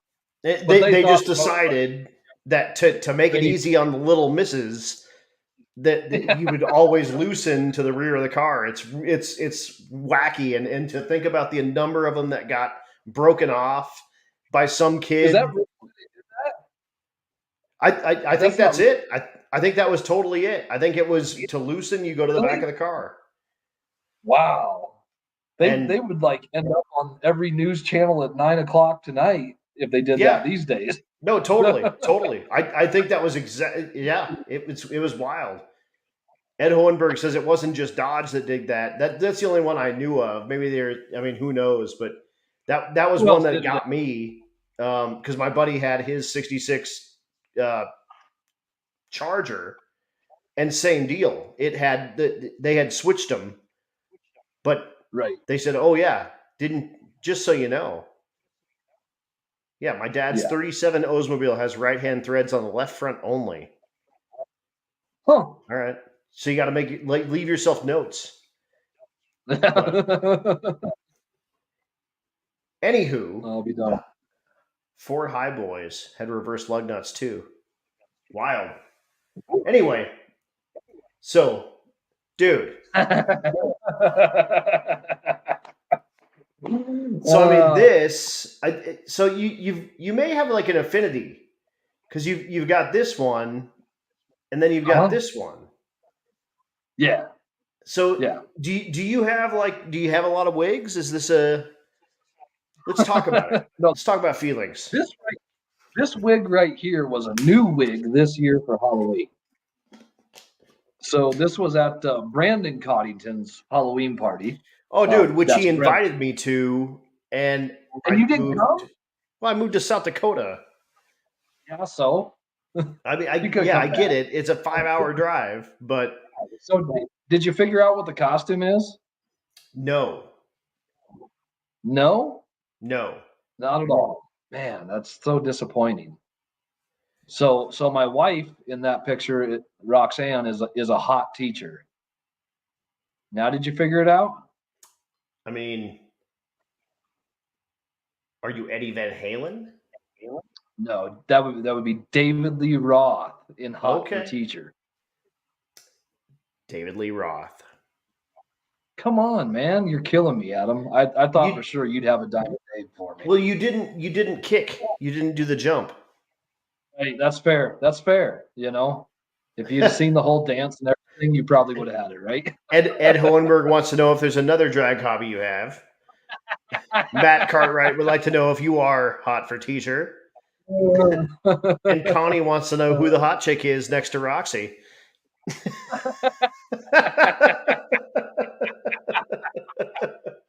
Oh, that's hilarious. That is hilarious. We're having some fun here tonight on episode 25, you guys. How much fun is this? Sure. This is like the second most fun you can have with your pants off. And Stevie says that you don't feel tardy. Oh, it's hilarious. So this is the same party, obviously. Yep, this is David Lee Roth with Brent Coddington as Batman. Very nice. So very nice. If you can ever get Brent Coddington to dance, that dude is a dancing fool. I found out that night. No kidding. He has got some freaking moves, dude. He's so dreamy. Yeah, and he is dreamy to boot. He's super dreamy. Vince Rui wants to know what your pronouns are. Usually, dude works pretty good. Bro. Yeah, dude, bro. You know, unless I'm talking to Vince, and then it's jackass. Yeah, exactly. Oh God, we got to talk about the metal band.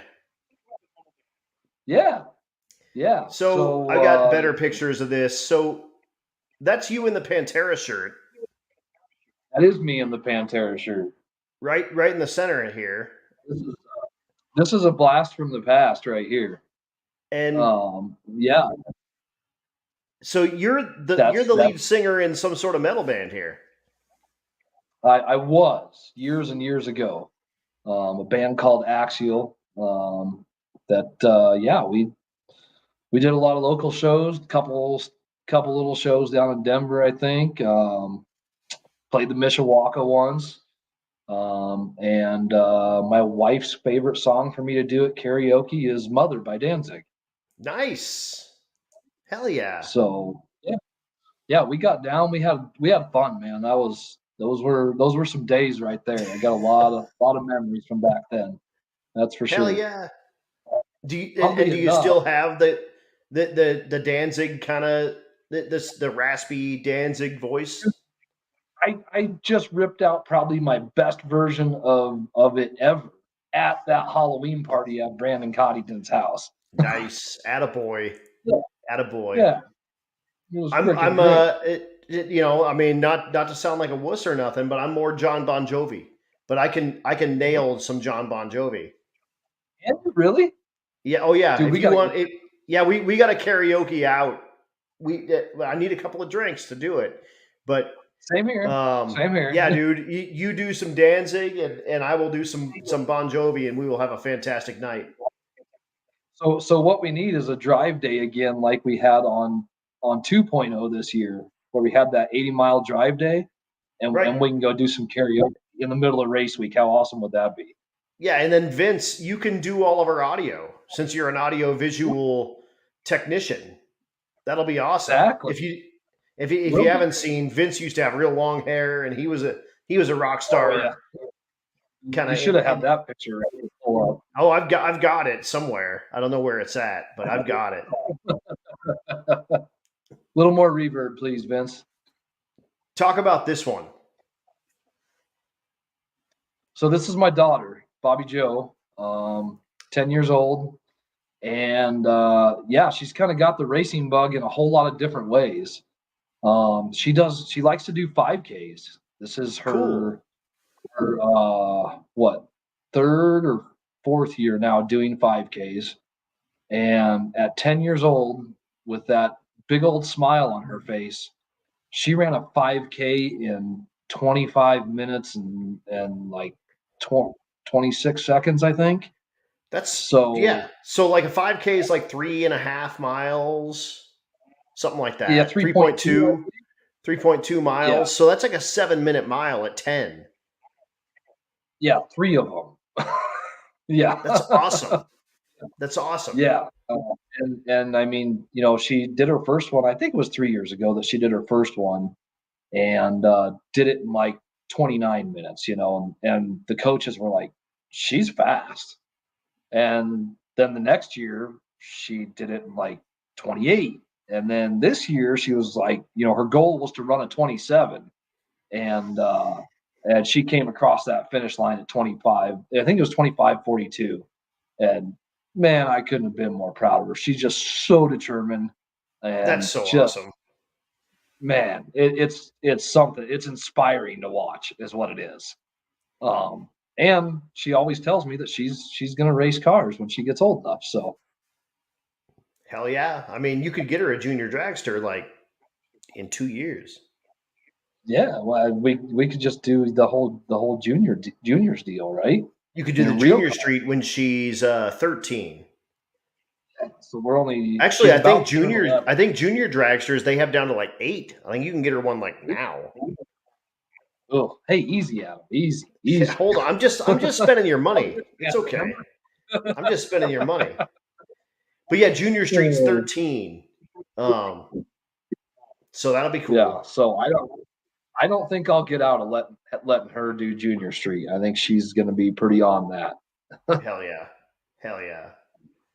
That is awesome, dude. Man, that's fast. Maybe not for 5K. Yeah, I mean, cruising, dude, just cruising. So she won probably that 5K. She was across the finish line, and probably not in the Firebird, but yeah, either of the Firebirds, something else. Yeah, probably. Maybe in my Coronet. Yeah, maybe in the Coronet or the Tow Pig. Yeah, there you go. Go out there and row some gears. Yeah, I can tell you from experience that Getrag 5-speed not good for drag racing. Right, probably not. No, sir. Tell us about the tent. So this is the best picture I can find of Nico. Ooh, the Jackwagon Nova. Damn. Ooh, dang. You guys they better be serious about that before I tell her that. That's right. Because she will take you up. So this is Nico. This is Nico when we woke up the last day in Pueblo. Like, we camped all week, right? On 2.0, except for one night we stayed in a hotel in Kearney. The rest of the week we camped. And the wind was pretty brutal that night. So I wake up and crawl out of the tent and look over, and this is Nico's tent. But Nico's inside of there. Freaking Nico. And I'm going to have Nico on at some point. If you guys need to meet Nico. Nico's a trip, dude. Nico's got a G-Body Malibu that has like shag carpeting as a headliner, as a Yeah. carpet, as door panels. I mean, Yeah. and it's got a stick shift. He finally put a 9-inch in it, but for like 2 years he killed a 7.5-inch 10 bolt like over and over and over with that car. Nico's good shit.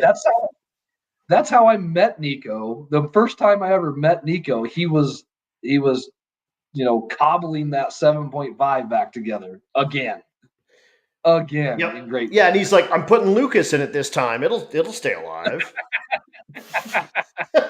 The Lucas will make it live. Yeah, everything's got Lucas in it. That got his Honda through a drive-by shooting at 7-Eleven. He's like, it had Lucas in it. You can't Right? shoot it. You can't shoot my Honda to pieces. It's got Lucas in the motor. But yeah, so I get out of the tent, we find him like this, and we actually had to like dig him out of the tent. Like he couldn't get out. He'd been in there like that for like 3 hours. Yes. He couldn't move, so he just kept sleeping. Oh, that is freaking awesome. Oh, I love it. Oh, Nico. Like, well, screw it. Right. Right. Oh, crap. Oh, that's so funny. So yeah, that was oh gosh. So this is Michael Narks and Chris Story. And I don't know if you can zoom in on the picture or not. Let's see. There's a little sign right there in between them. Oh, hold on. Where are we at? Hang on. Oh, there's you guys. Here we go. There we go. Zoom. I don't know if I have that capability, but there's a sign that says men. Yeah, there's a sign that says, men's room, but it's like fallen, so the arrow is pointing down. So we had to take the opportunity to take this picture. What I didn't expect was for them to be looking at each other's genitalia. They totally are. While they're taking this picture. Well, that just learned something new about Narks and Story. Right.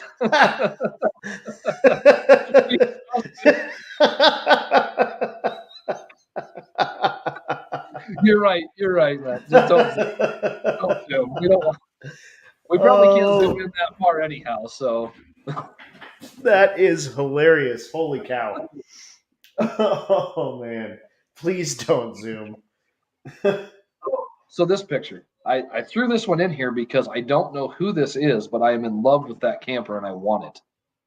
Oh, that camper's great. They're watching the show. Yeah, if you're watching this show and this is you, if that camper's for sale, we want it. Exactly. That's the whole purpose. I'm really hoping you put this up. Check out the single cab with the Duramax. Yeah, that too. Too. Just saying. Yeah. I feel like I need to meet that guy because he seems like he's a simplistic guy like I am. He seems like exactly. He's basically Reggie Moore.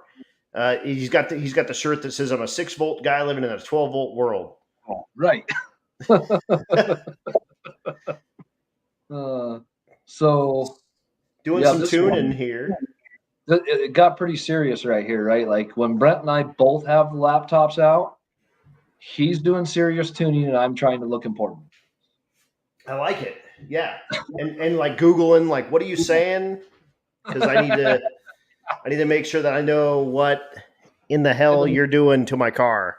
Yeah. No, we were actually pouring over data logs together, I believe, right there, trying to figure out something that was going on with the car. I can't remember, but Brent and I both we just both seem to really enjoy these candid photos like that of things what actually happened. Yeah, or really, you're playing solitaire. Yeah, I was totally just making shit up. That's okay. There's nothing wrong with that. But Scott Whitty caught it, and here you are. Right. All right. Tell us about the Dodge 1500. Yep. This is my stepson, Dalton. Okay. He's 25. And this was what was funny about this picture and how it's related to RaceWeek is that this was like 2 days after 1.0 this year, after Okay. Rocky Mountain Race Week.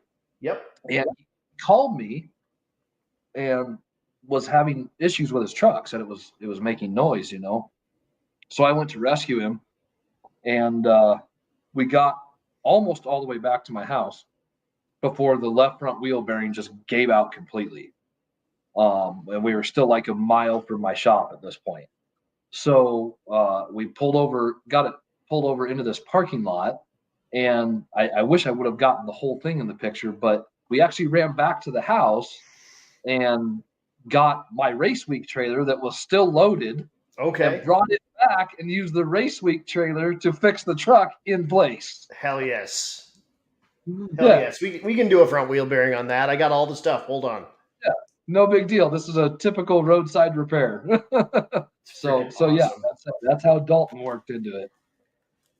That's yeah, dude, that's awesome. Good times. So this put some trans fluid in at the church.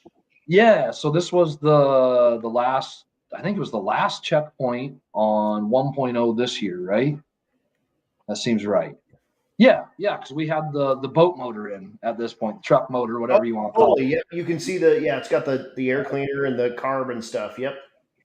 So we stopped at this checkpoint, and this was like 2 miles down the road from where we had pulled into a gas station when it was just downpouring cats and dogs, you know, and slept underneath the awning of a gas station, and then got yelled at the next morning for being in the way of the pumps. That'll happen. And, got back on the road, and 2 miles down to here, and I was like, oh crap, something's not right. The transmission's slipping bad, you know. But we were just down the road from the checkpoint, rolled into the checkpoint, and so mind you, before we stopped the night before, I mean, we were just freaking flying, dude, because the car would just cruise down the road with that stock truck motor in it, right? The converter was way tight, so I had way lower RPM than typical. And so it was kind of like when we got in front of this church, and the lighting was all perfect, and it caught it just in time to keep us from burning up the transmission on our way to the last track to lock the whole thing up. It was like a God's intervention right there, man. Like it couldn't have been more perfect of a scenario to save the transmission and get us the last little leg, because the transmission was like freaking, I think it took 2.5 or 3 quarts. Oh wow! So it was like low. It was low. It was way low. And you can even see in the funnel, he's got that thing like half full. So there's a quart in the funnel right now. Yeah. So that's awesome. Yeah. Holy cow. And kind of cool. You can see the road tires. Are those dirt track tires? So no, technically they're not. They're actually the Hoosier QuickTime Pros. Okay. All right. So they're a DOT rated tire that Hoosier says do not run on the highway. So what do you do? I run it on the highway. Highway. That's the way. That is the way. Safety third. So this is Vince on 1.0 in my shop, welding up I think he was welding up a spindle or a brake caliper bracket. It was a brake caliper bracket for a guy with Payton's TIG welder in my shop. And he went to weld it up and he couldn't see, so he borrowed my wife's glasses. It's nice. I like the wing tip. It's a good it's a good look for him. In this case, Vince is pretty hot, right? I mean, yeah, I mean, for a dude with a 5 o'clock shadow, he's pretty hot. Oh, Vince. So this is my youngest son, JJ, and one of our pooches, Kiana, because everybody likes dogs. And who doesn't like dogs? Exactly. Dude, dogs are amazing. I am such a freaking dog person. It's not even funny. So, yeah, dogs are great. Hell So that's yes. JJ and Kiana. JJ's my youngest, and man, just a goofball. Like he has got such his own personality and marches to the beat of his own drum. Um, I have all my kids. I kind of got an idea of where they're going, except for JJ. Like I don't know where he's going. He's probably going to be an announcer or something like that. Hell yeah. The world needs more of us. Right? Hell yes. Let's burn through a few of these and just give me a quick little synopsis, and we'll jump through a bunch of these, and then I'll finish off my questions. And guys, how crazy is this? Hour and 45 minutes? Oh, geez. I mean, it moves. I'm telling you, It does. it's crazy because you just start talking about it, and it's like, man, this is great. But yeah, let's jump through these photos here and give us little bits about it and how it affects you and why you sent me these. My kids kick butt at rolling tires at field day. Yes, Naturally. it's probably your fault. Yep. So this is a very young picture of my mom and dad, Paul and Mary. Hell yeah. As you can see, I'm a spitting image of the debonair Paul Hurley. Oh yeah. With his younger years. Hell yes. Oh, that's awesome. I love the 80s, 70s parents' photos are just right. Everyone had the mustache, I think. Yep. I think it was just like you have to grow that mustache or you can't have kids. I wish I could have gotten their wedding photo because the old man had long hair back in the day, like way long hair. Hell yes. My old man had a white guy fro. Nice, so, dude. Yeah, dude. Yeah, afro, and he had it big. It was with that mustache. Yeah, so. Dad's mad at me right now, probably for showing that picture. Well, that's okay. He'll get over it. Oh, that was 1985. I'm gonna guess that was mom or dad that just said that. Yep, exactly. Dogs. Another dog picture. This is my Roy boy. Unfortunately, he passed the Thursday before race week this year. Oh man! But he went on his own terms, so it was all good. Good old boy. Oh man, one of the best dogs I've ever had. That's awesome. Just freaking great. Love it. Oh, hold on. Whoa. Oh, hang on to it now. Let's see. We're here. The Mullet Man. The Mullet Man. So every now and then, Mullet Man makes an appearance in my shop. And when things are getting a little dry and nothing's getting done, the Mullet Man tends to come out. I like it. Mullet Man has his own following. I have a particular cousin that always wants to see the Mullet Man at work and never me. So there you have it. It happens to the best of us. You have a good time with this stuff, or you're doing it wrong if you're not having fun, right? You're damn right. You got to smile, have a little bit of fun with this stuff, right? Heck yeah. Heck yes. Mullet Man again. Mullet Man, and I mean this is a good mullet, and a different Milwaukee tool. So right, exactly. I mean, you got the whole gamut. This is one of those, candid photos of me and Brent trying to figure out how to run a freaking timing light on Royce's car. I mean,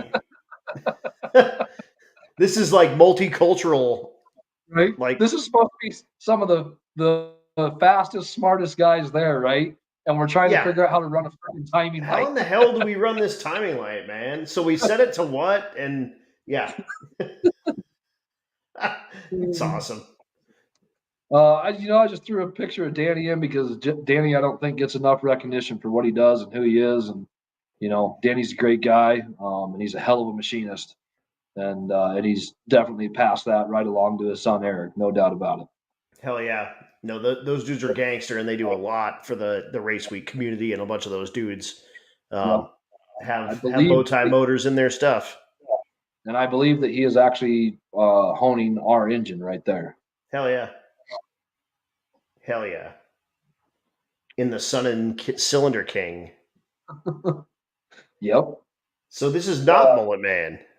No, this was, I don't even remember what was going on, but I sent this picture to Brent because I had to hog something out or something. And Yeah, it was just a funny picture, right? Like, yeah, we're gonna do some serious surgery here.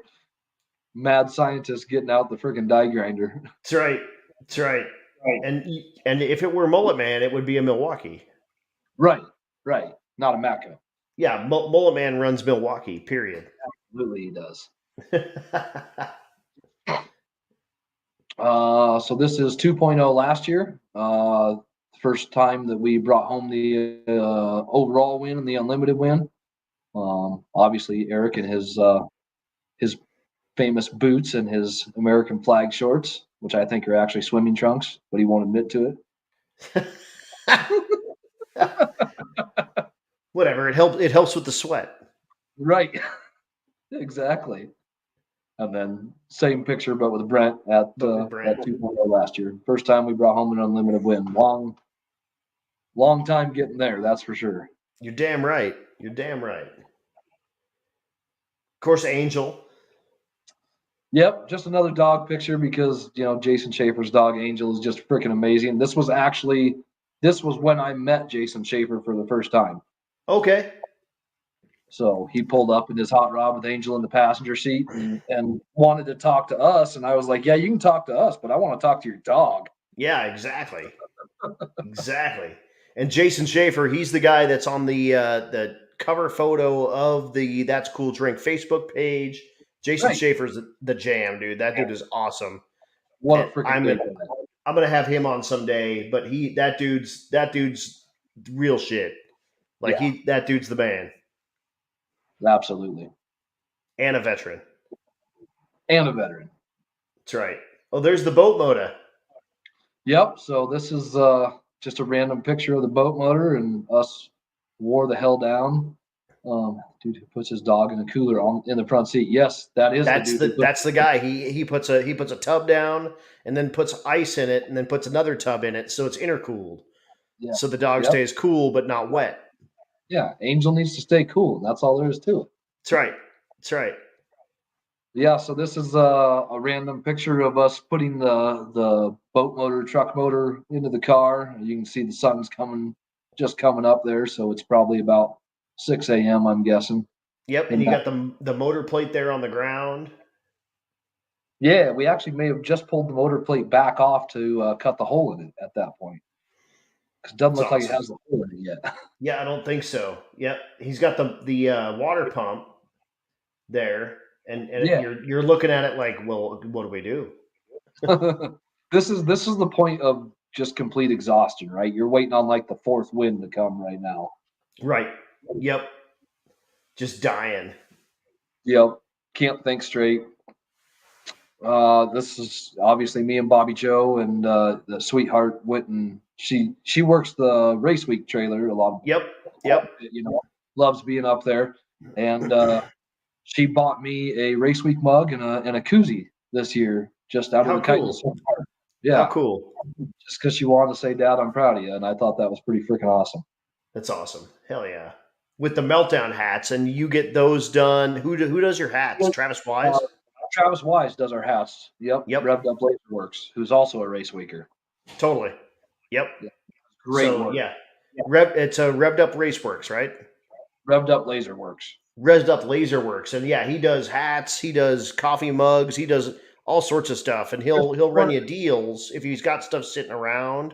He'll buzz a bunch of stuff all at once and cut you a deal on the whole mess. So check him out for all your stuff, all your gear.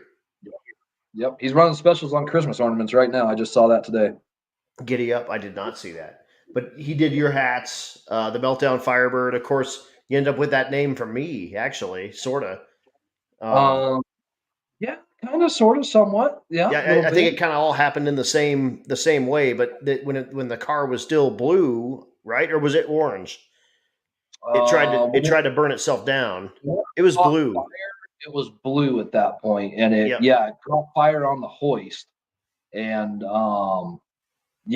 So the way the whole Meltdown thing first got started, and then you expanded on it and kind of kept pushing it, and but when it caught fire on the hoist, we got it put out, and Brent was in the passenger seat of the car when it caught fire. I was in the driver's seat. I didn't know that. On the hoist, on the brake, and it blew the front seal out, sprayed the headers, and lit the whole car on fire, right? And after we got it all put out, and Brent was like, this freaking car is trying to melt itself down. And I was like, this car's going to give me a freaking meltdown.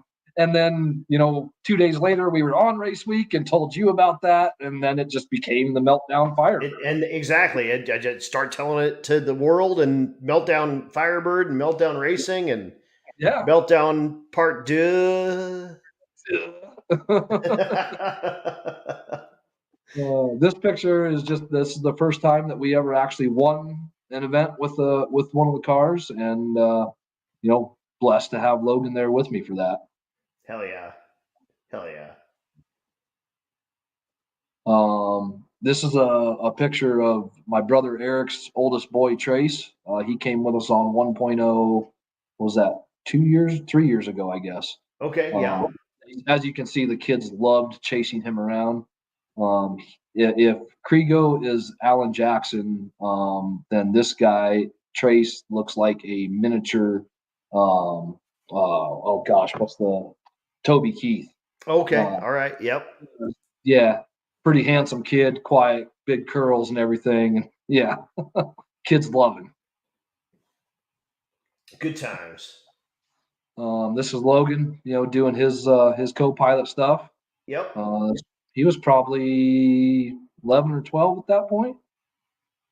And this is Carney. I know that for sure. Yep, sure would be. So, yeah, he's been a major contributor. Hell yes, that's awesome, dude. When you can get your kid in it. Yeah, we talked about that one. Yeah, I love it. Picture of my brother, Eric Hurley, again, been a huge part of the program, and definitely wouldn't be where we're at without him. He'll say that that's not true, and he'll say that all he does is change tires and pack chutes, but he does way more than that. Without his support, we wouldn't be here. Well, and sometimes changing tires and packing chutes is exactly what a brother needs. Dude, isn't that the truth? Getting off the road and you're like, if this does, I'm done. Like, no, I'm gonna go change tires. Brad's done that for me a bunch of times. Yeah, and absolutely. No, I'm just gonna get out and start doing this real quick for you, and then that's all you need. Okay, great. He's got that going. I'm gonna take care of everything else I need to do. Absolutely.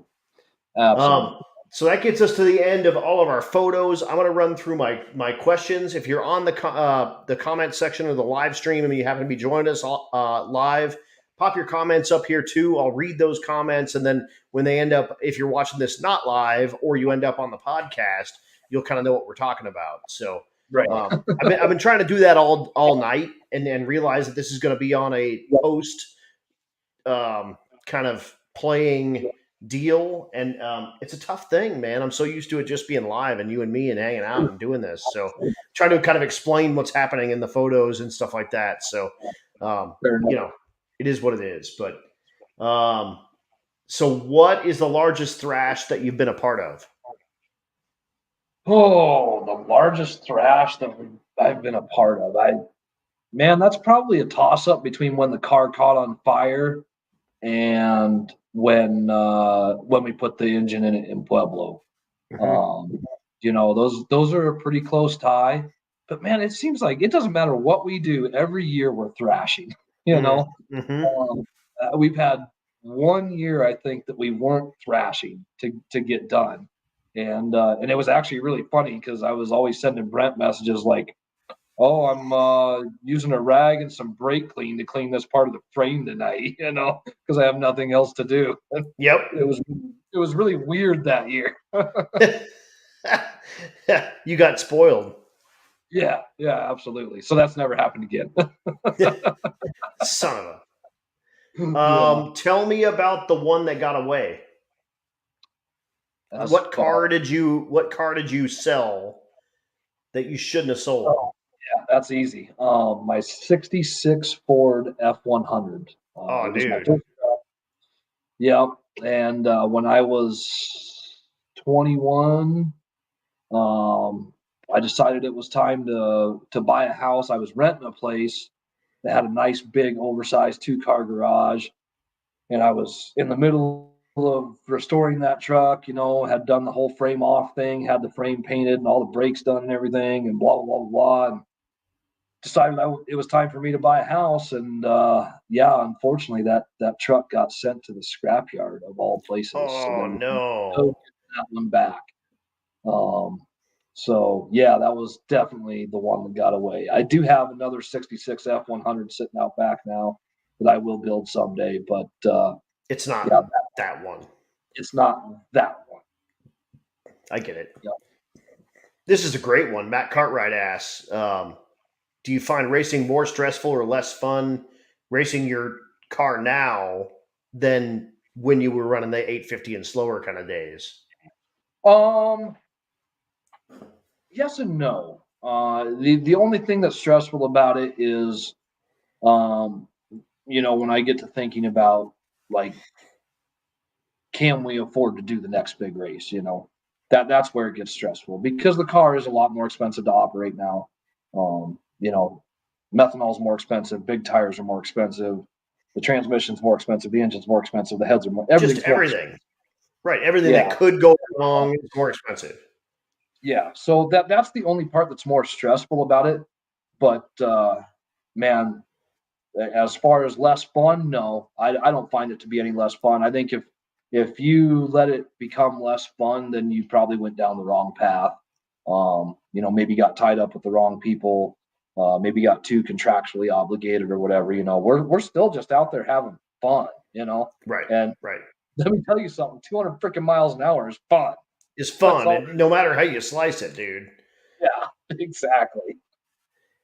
So a wad of you have an unlimited wad of money. You have a huge stack of cash in your hand, and you can buy one drag and drive car. Whose car are you buying? One drag and drive car. So a currently built, done someone's car. Who are you going to walk up to and buy their car? Matt Frost. Done. Right. The Hulk. That's probably like a really common answer, but gosh, what a beautiful car, right? The Hulk or the Coupe when it comes back. I don't care, either one. Totally. Yeah. I yelled at him when he sold that Coupe, and his thing was like, well, no one fits in that car. I'm like, I'm short. Let's go. Come on, man. I'll squeeze myself into that car. I'm 6 foot tall, and I'll find a way. No, exactly, dude. Yeah, no, he builds some wicked stuff too. And seeing all the work he's done on June's car, like that car is going to be gorgeous. Oh, yeah. Does Matt know how to do anything other than gorgeous? No, dude. Like, there's no half done. Like, you don't see that dude in it like patina. Nothing. No. His stuff is perfect. It's set. Like, and that Hulk car. If you spend 10 minutes and you go through that car, it's got stuff that, like, the carbon fiber trunk has the same green that the body is in it, woven in it. Yeah. I mean, that's stuff that dudes would never know until you, like, get on it, and then he just gives you that look. Like, I did that on purpose for you. No one's noticed that but you. Right. Like, I literally thought that he had 2 fire suppression bottles in it at one point. Right, but because it's mirror. Yeah. It's polished so much, it's a mirror. Yeah, it's insane. So yeah, it would be that car, although I would probably never drive it because I would be scared to scratch it. So it would probably just stay in a hermetically sealed garage or something. Absolutely. I never want my car to be that nice. To be and paint causes stress, and that thing's tits. Like, you could like jump in it and swim in it. Oh, yeah, exactly. It's so good. Yeah. What is your favorite racetrack? Oh, my favorite racetrack. So, and I said this in a video earlier this year, Bandimere is my home. There's no doubt about that. Pueblo has become my stomping ground, though. Like, I love Pueblo. I love that small town and everything. Totally. And Donnie and the boys there just kill it. But legitimately, my favorite track to race is a toss-up between Douglas and be noble. Like, Dude. Douglas, I love because it's just such a ratty old hometown feel. Like, it's like you're at a county fair at the drag strip, dude. Just Right. I freaking love it. Yep. People are awesome. The staff's awesome. Like, everything's awesome there. It's just Yep. fun. Good old redneck fun, like Derbian. But noble, gosh dang, that track just freaking hooks. Oh, dude. And I've had such success at that track. Like, it's just a fun track to race, right? Totally. Yeah. And they know what they're doing, and they've got some like famous dudes that run there and stuff too, so they know what's going on, dude. Yeah. Yep. So I like that track. I can't a lot. pick between those two. I hear you, man. I hear you. But those are my two favorite. And Pueblo definitely my stomping ground. For sure. We're getting down to our last couple, so if you're still watching, throw up any questions you want answered, and then we'll do these, and I'll do a little sign out, and we'll call it a night. Is anybody still watching? Does anybody want to listen to us two idiots for 2 hours? No, dude. No one wants to listen to us for 2 hours. Just you and me, and it's basically like what I keep saying is there's like tens and tens of viewers, and it's basically like Stevie. Matt and Ronnie are still watching. Stevie's there, your wife's watching, right? And like maybe one of your kids is on, and that's pretty much it. Right? So whatever. But Ed Hohenberg's, Shining Cars ruined my life. And Dash is just joining in. He talked about it earlier. Dash, dude, Dash is the jam. Dash is one of my homies. He's a G-body dude. Based out of Colorado. He's got an El Camino, and I can't remember what the hell, Cutlass or something like that. And he's been tuning into all of my deals, but he does like cool old school 3-gun shoots and stuff like that. Like that, he's legit. So, nice. We went through this earlier, and you obviously haven't been watching, but he will show you what's in the safe if you show up at his house and talk to him about it very nicely. Right. I will tell you, Dash, I'm not a huge gun guy, but there might be some guns in there. You just got to do your thing. But it's a Monty. It's a Monty, an El Camino and a Monty, and he's got dude. He's got some cool shit. All his stuff is white. What year? Like G-body Monty? G-body stuff. Yeah. Oh, don't bring your Monty to my house, because then what's in the safe might make sure you don't leave with the Monty, because my son really wants a freaking Monty. Monty G-bodies, dude, are the way. So, So someone earlier asked about what was in the safe, and he said, we'll talk about the safe if you come up and talk here. But yeah, exactly. That's it. But so anyway, guys, throw in your stuff. Thanks for still hanging on. I mean, we got Jason Acton from War Performance hanging out, doing it. Yeah, exactly, dude. So we got some good stuff. Someone tells us that we're fun to watch and listen to. So someone's already drunk. Yeah, right. Is hanging out. So yeah, dude, we got some folks. The safe has all his Rocky Mountain race winnings cash. You're damn right. And Pat, I'm actually going to ask your question, and normally that's my last question, but I'm gonna ask it now. What's your best advice for a newbie, someone just now starting to get into this, and or just now starting to get competitive? Get to know people, because you're going to need other people. That's all there is to it. And don't go in with a mentality of anything other than I will finish no matter what. That's great. You do those two things, you'll probably make it. Hell yeah. And then my last question, and then I want to touch on one last thing. But trailer or no trailer? Oh, trailer. Absolutely trailer. Yeah, all day long. I'm actually working on building a new trailer right now. I actually started on it before 2.0, didn't get it done in time for 2.0. We'll hopefully get it done this winter and have it ready for next year. I'm happy that we just have the single axle rule now, because we can debate all day long whether it should be a big trailer or a small trailer, but I'm tired of my slicks riding outside the car or outside the trailer. So the new trailer, the slicks will ride inside the trailer. We'll get the car back on the E85 for driving. Have a 50-gallon fuel tank on the trailer to do that.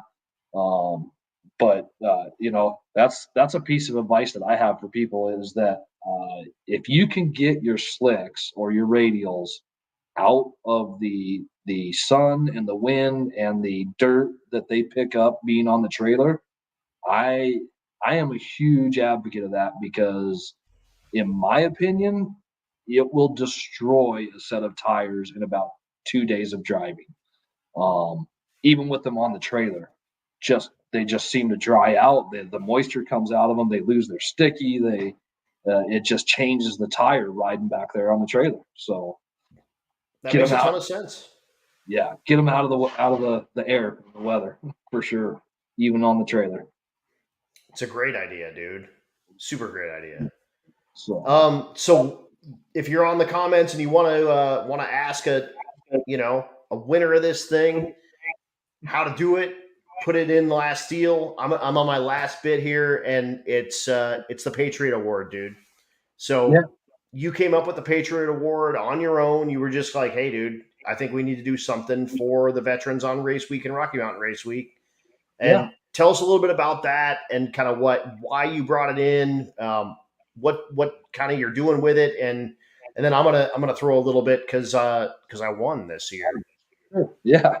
So Jason and Angel kind of really were the big inspiration for me, right? Like my family's a very patriotic family. I was raised patriotic. I was raised that you love your country, you respect your country, you respect that flag. Most people don't know, but I'll go ahead and throw this out there. But I was an Eagle Scout, so went through the whole Boy Scouting program. Obviously, that bred a lot of patriotism. Got some cousins that are veterans. My grandfather was a veteran, and never did serve myself. But after I met Jason and Angel, you got a lot of time to think on the road on Race Week, right? Hopefully you do anyhow, because hopefully everybody's right. Then you're not thrashing on your shit. Yeah. And man, I got to driving down the road, and I thought, was thinking about Jason's story and everything, and was like, it just hit me like, man, I've met a lot of veterans on Race Week, and we don't really do anything to specifically recognize them. So I sent Matt a text message like, hey, can I do an award for our veterans? He was like, yeah, sure, have at it. I got, I told him that I would kick in $200, and he was like, well, I'll match your $200, and then we can see what else we raise, and whatever. So then I messaged Michael Schoonover and Travis Wise and like, hey, could you guys bust out some trophies for this deal? Well, they're both veterans, so they were both like, duh. Yeah, we're in. Let's go. Consider it done. And then we got to the awards, and I started out by asking all the veterans to stand up, and like I knew we had veterans, but dude, like a lot. We've got like a freaking lot of veterans on Race Week, and I just think that they deserve recognition above and beyond anybody else for anything because of what they did for this country. And that includes you, Adam. And I know you didn't want that award, but Jason said tough crap. And so did Alex. Yep. And there, I mean, like you said, like that's a direct order. You'll take it. Okay, great. Got it. Done. It is what it is. But no, it's a super cool deal. And it really is. I do that Mustang race over Veterans Day weekend. It's run by a veteran. He hired me basically because I was a veteran. They do a ton of cool stuff for veterans on that race that maybe I think I might try to incorporate into our race a little bit, especially that last day. But they have people that are on site, spectators, track staff, whatever. And he gets up people to donate cash, and they actually put it on the inside of the tower. So they just plaster it all over the windows. So you have a visual representation of like, dude, this is everything we have. Because having it in an envelope is one thing, but having it spread out in the tower while we're working around it is a whole different thing. That's cool. So we might do that. But yeah, we gave away cash to like the quickest veteran, a veteran that was deployed in the last 12 months to like conflict, like real life, doing real life kind of running and gunning type stuff, and the longest married veteran couple. Both of the people need to be married, and both need to be veterans. What was the So longest veteran 33 years, and both they met in MP school. Wow. So they got married directly out of school, and then had been married since. Yeah. Good for them. It was a super cool deal, and like the quickest veteran was like a 4. I think he was in like the 450s. We did 8th mile because we had 8th mile classes. And the guy that got deployed in the last 12 months was in the Navy, still in the Navy, and was in a Mediterranean cruise chasing around Russian subs. Nice. And we were like, okay, sweet, dude. And we gathered like $3,000 freaking dollars and gave each of those dudes about $1,000, and it was super cool. Nice. But dude, it's super cool that you do that for our dudes. And like I told you before, like I didn't want to win that, but those dudes were like, and I talked to Jason too. Like, I was like, Jason, dude, I don't want to win that. Like, that's not my gig. And like, I'm a very humble dude with my service. Like, I did what I did, and it was a job at the time. Like, it was just sort of what I needed to do, and it was a mutually beneficial thing. I tell people a lot. It was the best and worst decision that I made for my life at the exact same time. But yeah, dude, it was super cool to. It caught me completely off guard, and to be able to like actually to get that, and we've got it sitting on the mantle outside, the cool wooden trophy. I did drop it on the ground in a little bit of a drunken stupor that evening, so it's got a little road rash on it. But that's all right. It just gives it character. Yeah, dude, exactly. But dude, thank you for putting that together, and for for kind of building that thing up, and it's now a regular part of Race Week, and it's very, very cool. It's going to continue to be, and just so you know, mutually beneficial or not, doesn't change a damn thing about what you did, Adam. And we respect the hell out of what you did. You're damn right. I respect your courage and everything that you did for this country. Thank you, dude. And like I said, it was mutually beneficial. It was kind of cool. I got to shoot the coolest guns that exist. I got to jump out of airplanes and get paid for it. And good. I mean, you walk in the best shape of your life with a couple of your homies into a bar somewhere in the South, and you're a couple of paratroopers. Like, you kind of get your pick of the herd, if you will, right? Which is actually pretty cool. So, but no, dude, seriously, like, all things aside, like that was super cool, and it's a very cool thing that you set up, and I'm excited to see who I get to give it to next year, and it's going to be a very cool deal. Yep. And the War Performance boys were watching earlier, and they won this year too. They won this year too. Yeah, we ended up with two trophies and kind of 2 pots of money. So yeah. Jason and Joe were both. I believe they were both either mechanics or crew chiefs on rotary wings, so helicopters. For both of those cats, and they're gangsters. Hell yeah. Hell yes. But dude, that said, that's it. We're 2 hours and 20 minutes. We're gonna call it, man. I mean, we could probably talk for another hour and a half, easy. But I'm starting to lose my voice. Yeah, dude, and it's been so much fun. So thank you so much for coming on here short notice. My pleasure. Anytime. Hell yes, dude. Hell yes. And congratulations on your wins. The wins. Yeah, dude. A couple of them. So hell yeah, dude. And I can't wait to see kind of what you bring back for next year. Well, the cars tore apart. We are working on it. Attaboy. But that said, I'm gonna bring you in the background. I'm gonna talk to the 7 dudes we still have watching, and and then I will run this off. I'll bring you back on, and then and I'll tell you thanks off the air as well. Sounds good, man. Awesome, man. Well, thank you again. Thank you so much, Jason Hurley. You guys, how much fun was that? Like, I've never had an overall winner on the show before, and that was super fun. And it was super cool to talk to him. Like I said, we kind of got into a lot of it, where he started and why he started and what he's doing. A lot of Mopar, like crash up derby stuff. Like, who knew? That's super cool. Like, that stuff I would never have known without this. So very cool deal. And also being able to do a 200 mile an hour streetcar, really on a budget. Like the thing's not really all that like wackadoo. It's a big block Chevrolet. It's a tube chassis car. It's a good time. So thanks to everybody for tuning in, for checking this stuff out. We're having fun. Like I said, I've got this on all of your podcast and stream outlets, and I'm gonna make that stuff work. So so as soon as that's rolling, I will have it all ready to go. That first episode is up and is ready to download as well. I'm having some issues getting it linked to like iTunes and things like that, but I'm going to make that happen. So keep an eye out for that. And thank you so much. And make sure you share those links as well. Share the YouTube link, share all this stuff. Cause this stuff, like I said, this is super duper fun. This is maybe like the biggest sleeper like podcast that exists. So share it with your friends and let folks know about what's going on. Next week, guys, I have Pat Cook on. Pat Cook's also one of our vets, and he's the guy that had the Grom on RaceWeek. So I'm going to have him on next week, and that's going to be super duper cool. So make sure you tune in next Tuesday night.